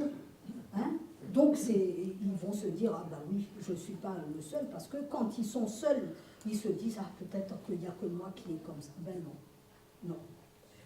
Voir leurs proches, ça peut être arme à double tranchant, parce qu'il y a plusieurs situations aussi avec les pères, qu'on a commencé à faire les 400 coups, à fumer, souvent, fumer, bon. Voilà. Alors, là, j'en parle toujours parce qu'il y a des parents qui me posent des questions en consultation, là c'est individuel, quand ils me disent, mais là je bois docteur, mais comment je vais faire est-ce que mes enfants risquent de boire? 20% des jeunes qui tombent dans le problème de l'alcool ont leurs parents eux-mêmes qui consomment. Ça veut dire quoi? Ça veut dire que ce parent qui consomme, il n'est pas bien. Et les enfants, quand ils voient que leurs parents ne sont pas bien, je dis souvent que les enfants, ce n'est pas l'alcool qu'ils voient, c'est la souffrance de leurs parents. Et les parents, pour les enfants, sont les derniers remparts contre la mort. Donc, quand ils voient leurs parents pas bien, et nous avons tous été dans cette situation, on a peur. qu'il arrive quoi que ce soit à ce parent. Donc les enfants eux-mêmes deviennent des enfants, je dirais, un peu parentifiés. Ils vont voler au secours de leurs parents, mais ça va les mettre aussi à mal, ils vont s'angoisser. Vous voyez que c'est une espèce de complexité dans laquelle la famille tourne en rond. Alors les parents, moi je leur dis, vous n'avez pas à avoir ni peur, ni honte. C'est d'abord, j'insiste sur les conduites addictives, ce n'est ni un vice, ni une tare. C'est quelque chose qui démontre qu'il y a une souffrance. Donc, quand un parent fume, s'alcoolise ou prend de la drogue lui-même, les enfants le voient, hein, ne vous leurrez pas. Même un enfant de 3 ans, moi j'ai une femme qui est venue me consulter, je demande toujours comment êtes-vous arrivé chez moi. Elle me dit, mais c'est ma fille de 3 ans qui m'a posé la question, mais pourquoi maman tu prends toujours la bouteille? Je me cache pourtant, docteur, pour boire. Et je lui dis, mais oui, vous vous cachez. Mais un enfant de 3 ans explore le monde, mais nous on voit ça, l'enfant de 3 ans voit ça. J'ai dit, il voit très bien que vous vous cachez pour boire, mais quand vous sortez de là, ce n'est plus la maman qu'elle a vue 5 minutes avant. Donc ce qu'elle voit, c'est que vous n'êtes pas bien, ce n'est pas l'alcool qu'elle voit. Donc il vaut mieux en parler aux enfants, même les parents qui fument ou qui boivent. Moi je leur dis, lorsque votre enfant sera en âge de pouvoir comprendre, vous pouvez lui dire, tu sais, comment j'ai commencé avec les copains, et puis ça a fait ça, puis c'est devenu comme ça, et bien voilà. Donc moi, peut-être si j'avais quelqu'un à ton âge pour me dire, tu sais, fais attention, ne commence jamais, mais on n'entend pas, eh bien moi je vais te dire, voilà mon parcours. Tu vois, tu en fais ce que tu veux, mais je te préviens des risques. Je peux vous dire que ça porte, au lieu de dire simplement, tu ne fais pas ça, tu ne fais pas ça. On accompagne, on explique, et quel que soit ce que vous voulez passer à votre enfant, prenez le temps d'écouter, d'expliquer. Voilà, je vous remercie, vous avez été très attentifs.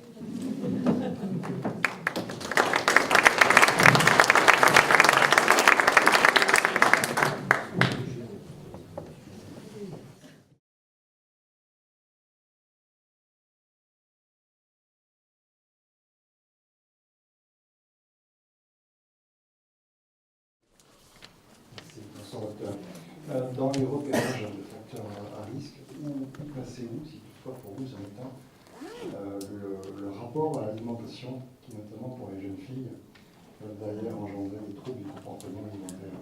Vous voyez, je vous ai dit que je n'ai pas mis, j'ai évoqué les addictions, j'ai évoqué l'addiction, effectivement, ça fait partie des difficultés, maintenant qu'on connaît bien, dans le temps, c'est une maladie pourtant très grave.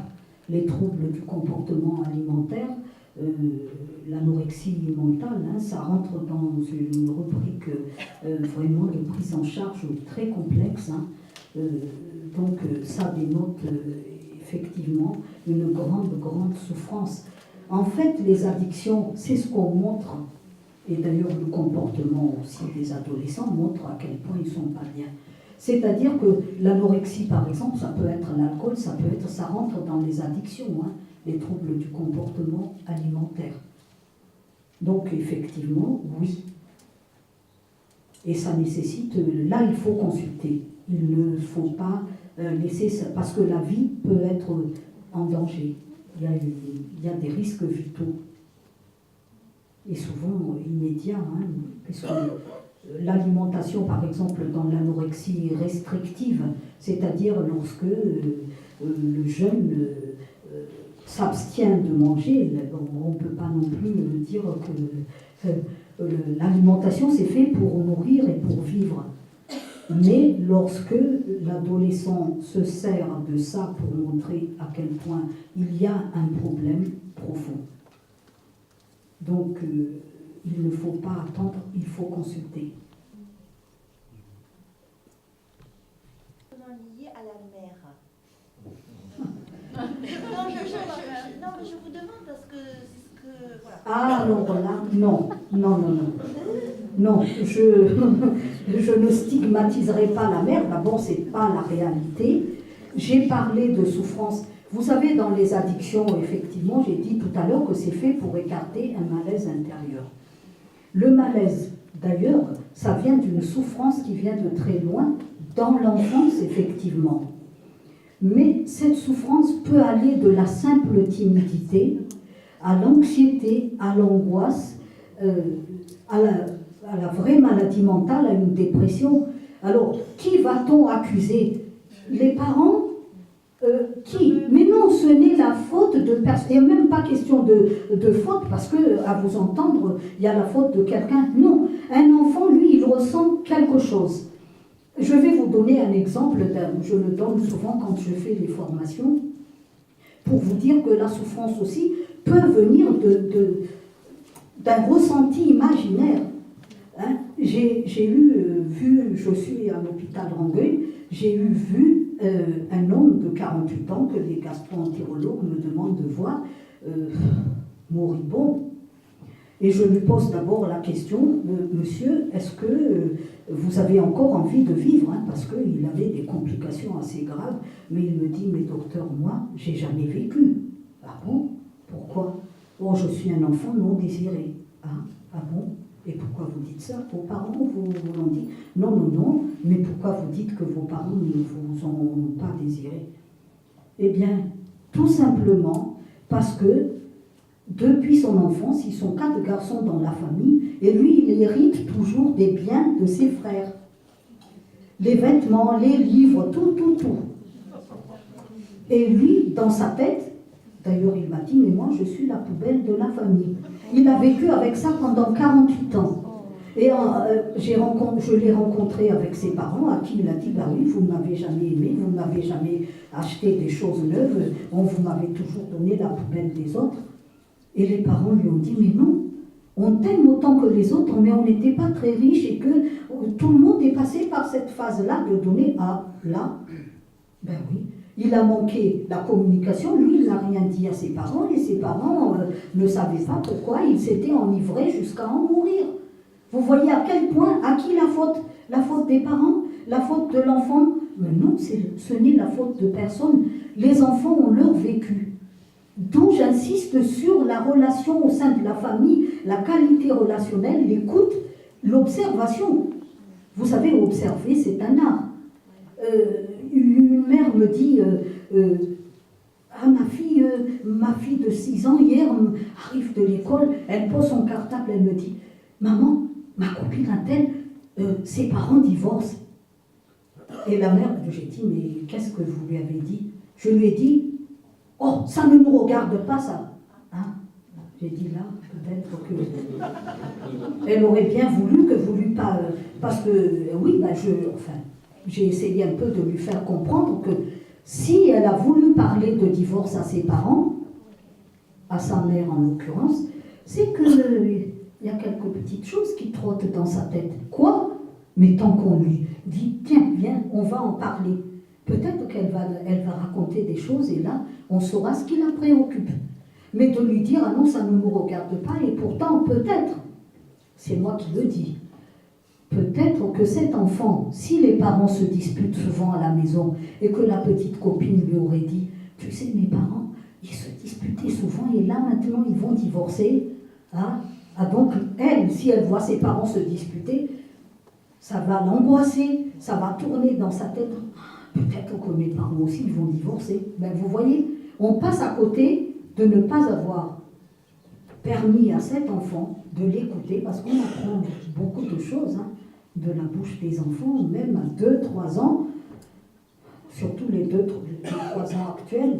Et pourquoi ça c'est comme ça? Et pourquoi ça c'est comme ça? Avant nous, on n'avait pas le droit de poser autant de questions. Les enfants actuels, ils ne tarissent pas, ils sont très, très curieux, et c'est normal d'ailleurs. Hein.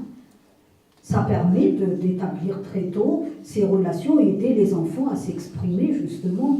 Parce qu'ils n'ont pas le vocabulaire, ça les aide beaucoup à avancer avec les adultes. Donc vous voyez, on ne peut jamais dans n'importe quel problème stigmatiser, dire que c'est la faute des parents si l'enfant est comme ça. Non, il y a des problèmes qu'il faut comprendre et il n'y a pas de faute.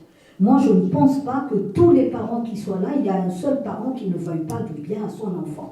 Tous nous voulons le meilleur. Et d'ailleurs, à force de vouloir le meilleur, parfois on fait le pire.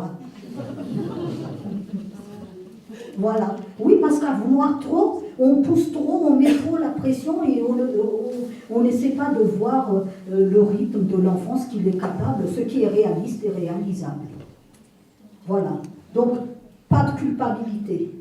Juste pour rebondir à ça, j'intervenais dans une classe de CM2. Donc du coup, l'institutrice me dit, surtout ne parlez pas de drogue. N'abordez pas ça parce qu'ils ne connaissent pas. L'alcool, oui, un petit peu le tabac, mais pas d'autres drogues. Donc je déroule, je parle du corps humain, et puis il y a un petit qui me dit, mais madame, c'est quoi ces piqûres là? Dans 90 minutes, j'ai vu que les gens ils se piquaient. Ah bon? Et puis alors l'institutrice qui était un peu gênée à côté de moi, je dis, mais explique-nous ce que tu as vu à la télé. Qu'est-ce que c'est que... Oui, il se met comme ça. Et puis alors les autres disent, ah ouais, c'est vrai. Et puis il pique. Mais qu'est-ce qu'il met là-dedans? Est-ce que c'est... les autres disent une poudre blanche. Alors du coup, l'institutrice, je la voyais descendre dans son truc. J'ai dit, oula. J'ai dit, oui, en effet, il y a des émissions qui parlent. Quand on a parlé d'alcool, on a parlé de tabac, mais il y a aussi ce côté des piqûres. Qu'est-ce que c'est que ces piqûres? Donc pour eux, ils avaient l'imaginaire que c'était la piqûre, que c'était l'infirmière. Ils tremblent comme ça des fois. Et bien là, j'étais obligée d'aborder quand même les mots, de dire les mots. Pas avec, comme je l'expliquerai à un adulte, mais de lui dire que cette personne était en manque et que c'était une drogue. Alors à la fin, l'institutrice me dit, ah mais je me suis fait des idées là-dessus. Je dis, ben oui. Je dis, mais ils voient des choses. Ils entendent des choses. Ils parlent même des... alors pour eux, c'est que on sniffait de la farine. Et ils le font, le geste. Ils le voient. Mais si nous, adultes, on n'est pas là pour accompagner, ou on a peur, il ne faut pas trop en parler. Bien sûr qu'on ne va pas l'aborder dans une action de prévention, on ne va pas aborder de suite ce genre de truc. C'est eux qui ramènent les trucs. Mais il faut bien, à un certain moment, rectifier le tir. Je vous dis, dans les actions de prévention que nous menons, si j'avais de quoi enregistrer, je savais qui du voisin plante le cannabis. CM2, hein. Je vous parle de CM2. Hein. Et c'est pas dans les mirailles, etc. Hein, pas du tout. Hein. Dans ce qu'on dirait des collèges de campagne ou des collèges... voilà. Dans des collèges de centre-ville. Hein. Alors il y avait une psychiatre, parce que comme on fait partie aussi des groupes de discussion, où une pédopsychiatre qui expliquait qu'un enfant de 6 ans, il voyait son père prendre de la cocaïne le matin, de sniffer, devant le gamin. Et donc forcément, le gamin, il a expliqué. Mais il fallait bien accompagner à un certain moment. Vous voyez, c'est pas le sens, la faute de qui, la faute de quoi. Mais s'il y a quelque chose à retenir, ne laissons pas la place aux autres d'expliquer les choses. À nous de l'expliquer en tant que parents, d'accompagner. C'est pas parce qu'on va parler autour de l'alcool ou d'autres produits, ou même au niveau de la sexualité, qui est un peu plus délicat, je suis d'accord. Mais accompagner ceux qu'ils voient à la télé. Combien des choses aberrantes, des fois je dis, mais où est-ce qu'ils ont vu ça? Et ouais, mais il y a des émissions de 90 minutes, il y a parfois Dora qui fait des choses aussi. Il y a peut-être dans les dessins animés, moi je ne trouve pas les noms là, les dessins animés, bref. Mais les dessins animés, les mangas. Sur Internet, les choses qu'ils voient. Et je vous parle des CM2 quand même. Hein. Quand on nous sort ça de 3e, je dis bon, ça va. Mais quand on vous parle des CM2, et alors du coup les adultes, ils ont peur. Surtout ne pas en parler, surtout ne pas faire de la prévention. Mais la prévention, c'est pas quand ils ont testé ou quand c'est les copains qui leur disent que c'est bien. La prévention commence déjà bien à la maternelle. On ne parle pas de la même chose, on ne parle pas de la même manière, mais on en parle. Et si on a commencé à en parler en maternelle, en arrivant à l'adolescence, ils pourront nous poser des questions. Parce qu'à l'adolescence, ils sauront qu'on peut répondre. On a commencé déjà à en parler. Et c'est important que l'enfant sache le plus tôt possible que les parents sont à l'écoute et prêts à répondre, sans jugement, sans difficulté. j'ai été confronté à une question qui me revient maintenant, que je n'ai pas su certainement bien répondre, je n'ai pas répondu d'ailleurs. Vous disiez tout à l'heure que 90% des adolescents ont expérimenté peut-être des produits sans tomber dans l'addiction. Et il y en a d'autres qui m'a rapporté l'histoire au collège, justement, de la drogue, du cannabis qui circulait et tout ça. Et avec un élève qui était impliqué dans... voilà, bref.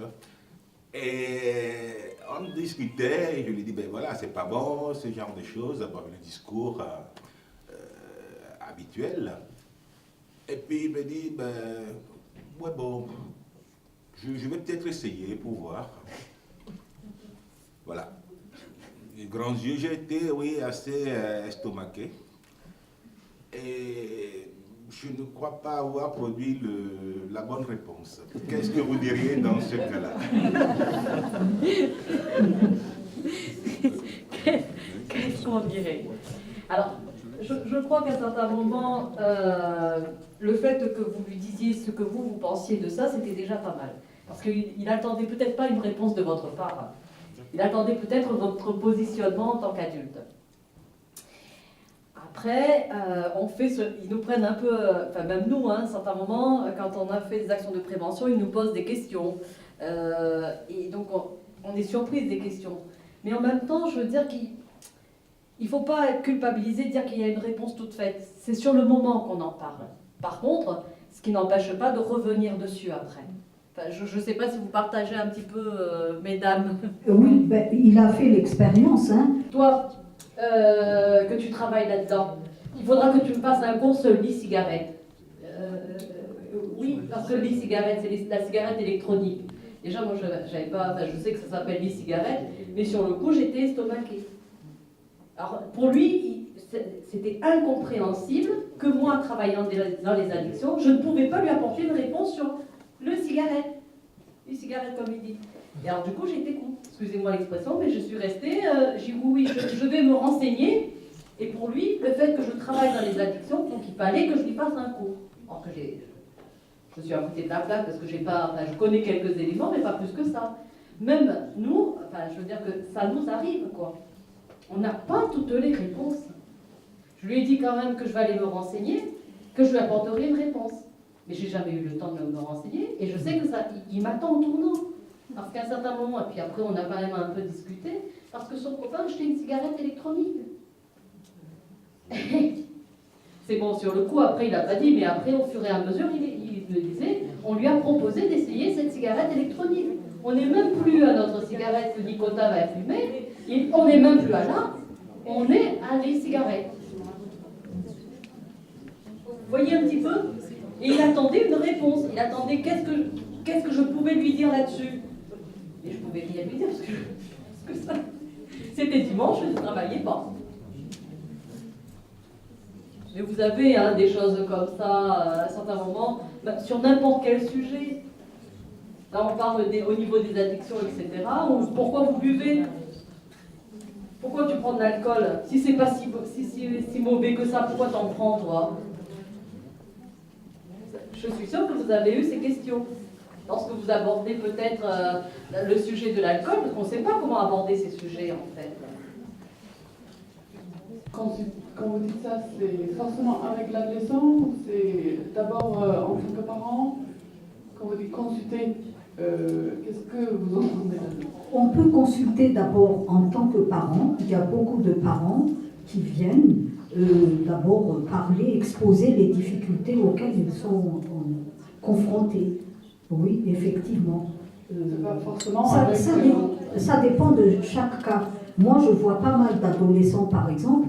Il y a des adolescents qui sont adressés par la médecine préventive de l'école. Hein. Il y a des adolescents qui sont adressés par le médecin généraliste. Il y a d'autres adolescents, c'est la gendarmerie. Hein, et maintenant, ils les contrôlent avec le cannabis et tout, donc ils les envoient en alternative à une poursuite judiciaire. il les envoie voir des spécialistes. Et il y a des parents qui viennent aussi sans leur ado parce que ils se disent on ne sait pas s'ils prennent vraiment des produits ou ils ont des troubles du comportement qui les inquiètent, qui se répètent un petit peu. Donc ça dépend de chaque famille, de chaque cas, de chaque... oui, il n'y a pas de cas classique où on va calquer sur automatiquement. Mais en tout cas, il y a des professionnels. Il y a à Toulouse, par exemple, pour les cas vraiment où c'est très difficile, il y a la maison des ados, hein, l'équivalent de la maison de Solène à Paris. On vous donnera tout à l'heure un peu des adresses pour que vous puissiez éventuellement, si besoin.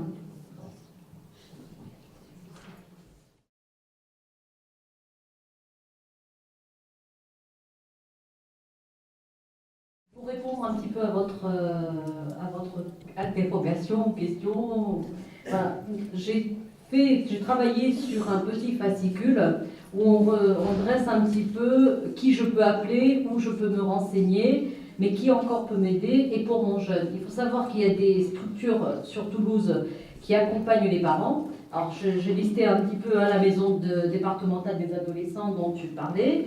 Il y a l'école des parents et des éducateurs. Il y a le point écoute prévention ARPAD.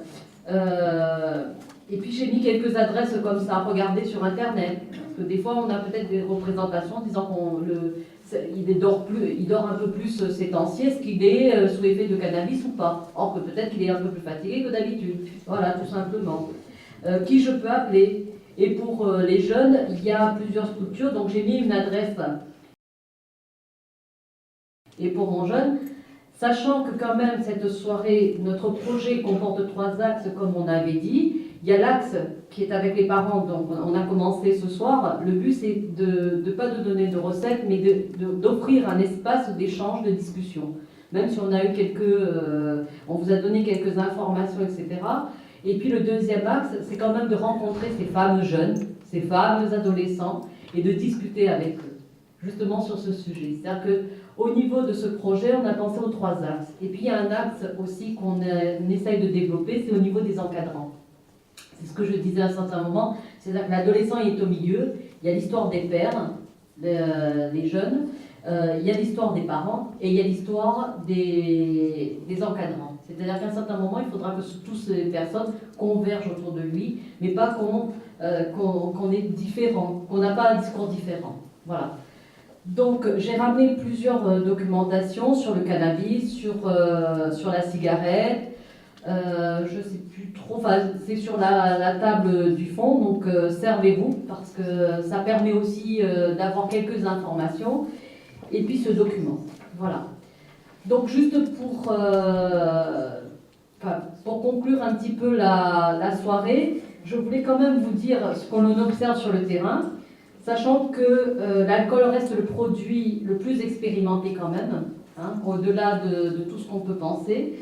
Que le cannabis, c'est la drogue illicite, la première consommée, que les collégiens 4e et 3e définissent l'usage comme festif, mais je crois qu'on a un petit peu abordé tout ça.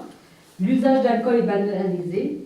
Il n'existe pas un mode de consommation chez les adolescents, mais bien des modes de consommation. L'alcool est associé à l'émancipation, au statut d'adulte.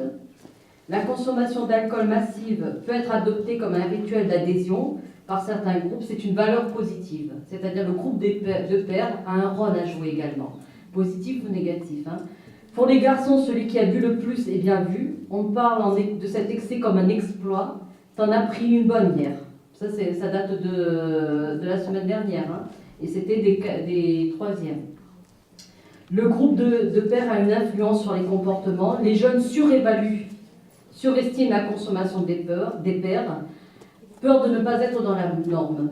C'est ce qu'on disait, pour nous peut-être la norme c'est beaucoup, pour eux c'est pas beaucoup peut-être. C'est-à-dire qu'au niveau ça circule les informations. Donc on note également que la consommation selon le sexe n'a pas la même signification et les mêmes enjeux. L'alcool est associé à la virilité pour les garçons. La sentence populaire qu'un homme, un vrai, sait boire reste encore très répandue de nos jours, malgré toutes les informations qu'on a. Les premières consommations régulières sont notamment relevées pour les garçons en 4e et en 3e. Les premières ivresses croissent pendant la même période. Les garçons sont plus souvent concernés par ces ivresses, mais dès la 4e, filles et garçons affichent des niveaux d'ivresse approchants. Les filles expliquent leur consommation par une lecture d'égalité des sexes. En effet, il y a un amalgame qui est fait entre l'égalité homme-femme, égalité des salaires et l'agissement des choix professionnels, avec cette histoire de consommation. C'est-à-dire que, par exemple, une fille peut dire « je tiens mieux qu'un garçon ». Et donc là, à nous, en tant que professionnels, d'expliquer que physiologiquement, c'est pas possible. Et ça, c'est le discours qu'on tient. Et à chaque intervention, elle est construite de la même manière. C'est ce que je dis. C'est-à-dire que je sais le début de mon intervention, je sais comment je vais terminer, quand j'ai des problèmes, qui je peux faire appel, le rappel à la loi, parce que même si on sait que c'est banalisé, etc., mais à un certain moment, il y a des règles, il y a des lois, et il faut savoir les respecter. Et donc, tout le milieu se construit avec les adolescents. Et quant au tabagisme, il se développe fortement durant les années collège chez les garçons et les filles. C'est-à-dire qu'à un certain moment, c'est les filles qui sont en train de rattraper les garçons. Et elles parlent vraiment d'égalité de sexe. Alors hier, quand on parlait des boissons alcoolisées, on disait quelle est la boisson des femmes, quelle est la boisson des hommes. Eh bien, il y a une jeune fille qui a dit « mais c'est du n'importe quoi ce classement. C'est du n'importe quoi. Parce qu'une fille, ça sait tenir aussi l'alcool. » Alors donc, je vais être un petit peu... je lui dis « mais quand tu vomis, le garçon et la fille, ils vomissent pareil. C'est le même spectacle qu'on a. » Alors du coup, c'est un peu... Voilà. Et après, on revient sur le côté physiologique. Et c'est un petit peu l'intervention qu'on fait. Quand on dit on consomme de la même manière, ou même ils ont des idées, tout le monde boit. Tout le monde consomme, madame. Non, tout le monde ne consomme pas. Ils ont plein d'idées reçues. Et alors, je peux vous dire que ce qui les fait peur, c'est le coma éthylique. Comment réagir au niveau du coma éthylique? Et quand on leur explique que c'est pas par coma éthylique qu'on meurt le plus lorsqu'il y a un décès, c'est par étouffement. Voilà. Donc, toutes ces informations, on les donne. On essaye dans les actions de prévention, on essaye justement de combattre toutes ces idées reçues. Et l'idée de faire des soirées débats, c'est aussi pour que vous soyez informés et que vous ayez à peu près le même discours que nous. Je dis souvent aux parents que c'est vous qui êtes les premiers préventeurs. Nous, on arrive après. On arrive après, nous. Mais c'est vous qui êtes les premiers préventeurs. Et ce que vous avez dit, le professionnel, il pourra se battre. Si vous avez dit que c'est comme ça, ça va être comme ça. Vous ne vous rendez pas compte comment on se bat tous les jours des idées reçues que les parents... À déconstruire les idées reçues. Papy m'a donné la cigarette, il m'a dit fume et tu verras comment ça va être. J'ai trouvé ça dégueulasse. Ah bon, papy, t'as fait ça? Et maman, elle sait? Non, maman, elle sait pas. Papy, il a dit, faut pas dire maman. Non, mais je peux vous dire, c'est un petit peu l'objet de cette soirée qu'on a voulu construire comme ça, c'est-à-dire de ne pas stigmatiser, alors on espère de ne pas avoir stigmatisé, d'avoir créé quand même des réflexions. On n'a pas toutes les réponses à apporter, mais c'était un petit peu le but de l'intervention, c'est de faire réagir. Voilà. Je remercie quand même Dr Alisson et Madame Gomez, parce qu'elles ont des activités professionnelles ailleurs et elles sont dégagées du temps pour venir vous rencontrer ce soir. Et moi, je vous remercie d'être présents parce que vous êtes restés jusqu'au bout. Merci.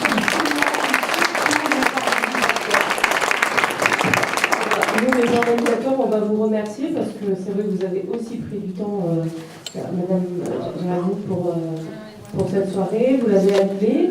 Voilà. Si vous le souhaitez, vous pouvez encore vous désaltérer dans la petite salle qui est à côté. Et si vous avez des questions particulières, les intervenants restent à votre disposition, puisqu'on avait dit que pour des cas particuliers, c'est plutôt à la fin de la séance. Alors, juste, nous voulons quand même vous présenter Nicotin. Voilà. Nous l'avons amené, nous avons fait le voyage avec lui, il nous accompagne. Alors, la loi E20 fait qu'on ne peut pas fumer à l'intérieur, mais est-ce que le chien va être autorisé à fumer à l'intérieur? On va lui donner une autorisation spéciale, après on va bien l'aérer, mais voilà, on va ouvrir en grand, on n'a pas trop le l'aérer. Et puis, je voulais vous informer que donc, la soirée pour les jeunes autour de cette question des addictions, des conduites à risque de leur expérimentation, Donc, pour ceux qui ont des jeunes, ça sera destiné particulièrement aux lycéens pour cette année. On a l'intention de faire pour les 4-3, mais on ne peut pas tout faire dans la même année. C'est le 11 avril. Voilà, donc par vos aumôneries, par le réseau radio, l'information sera donnée aussi. On fera passer en fait à l'enseignement catholique pour voir si on peut travailler ensemble et puis accueillir les jeunes. Après, on risque de faire plusieurs soirées.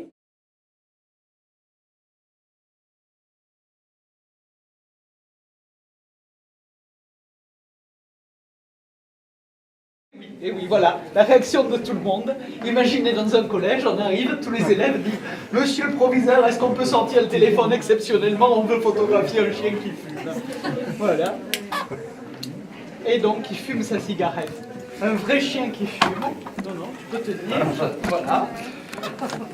Alors, il la fume très rapidement, mais ça, c'est tant mieux pour les autres.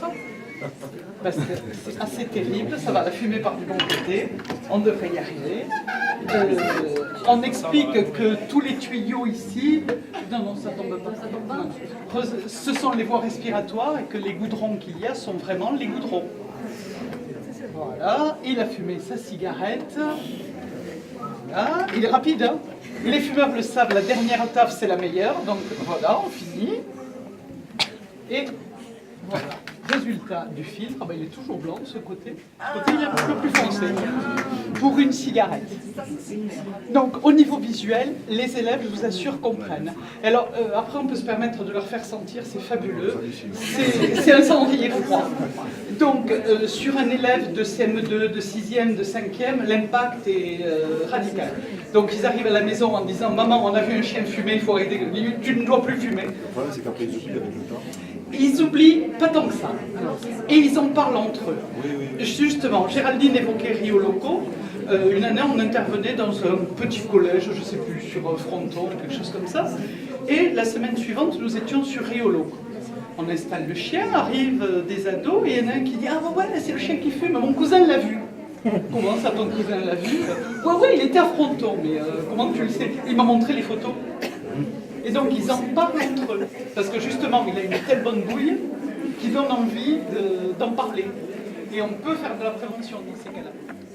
Voilà, c'était le chien qui fume. Merci.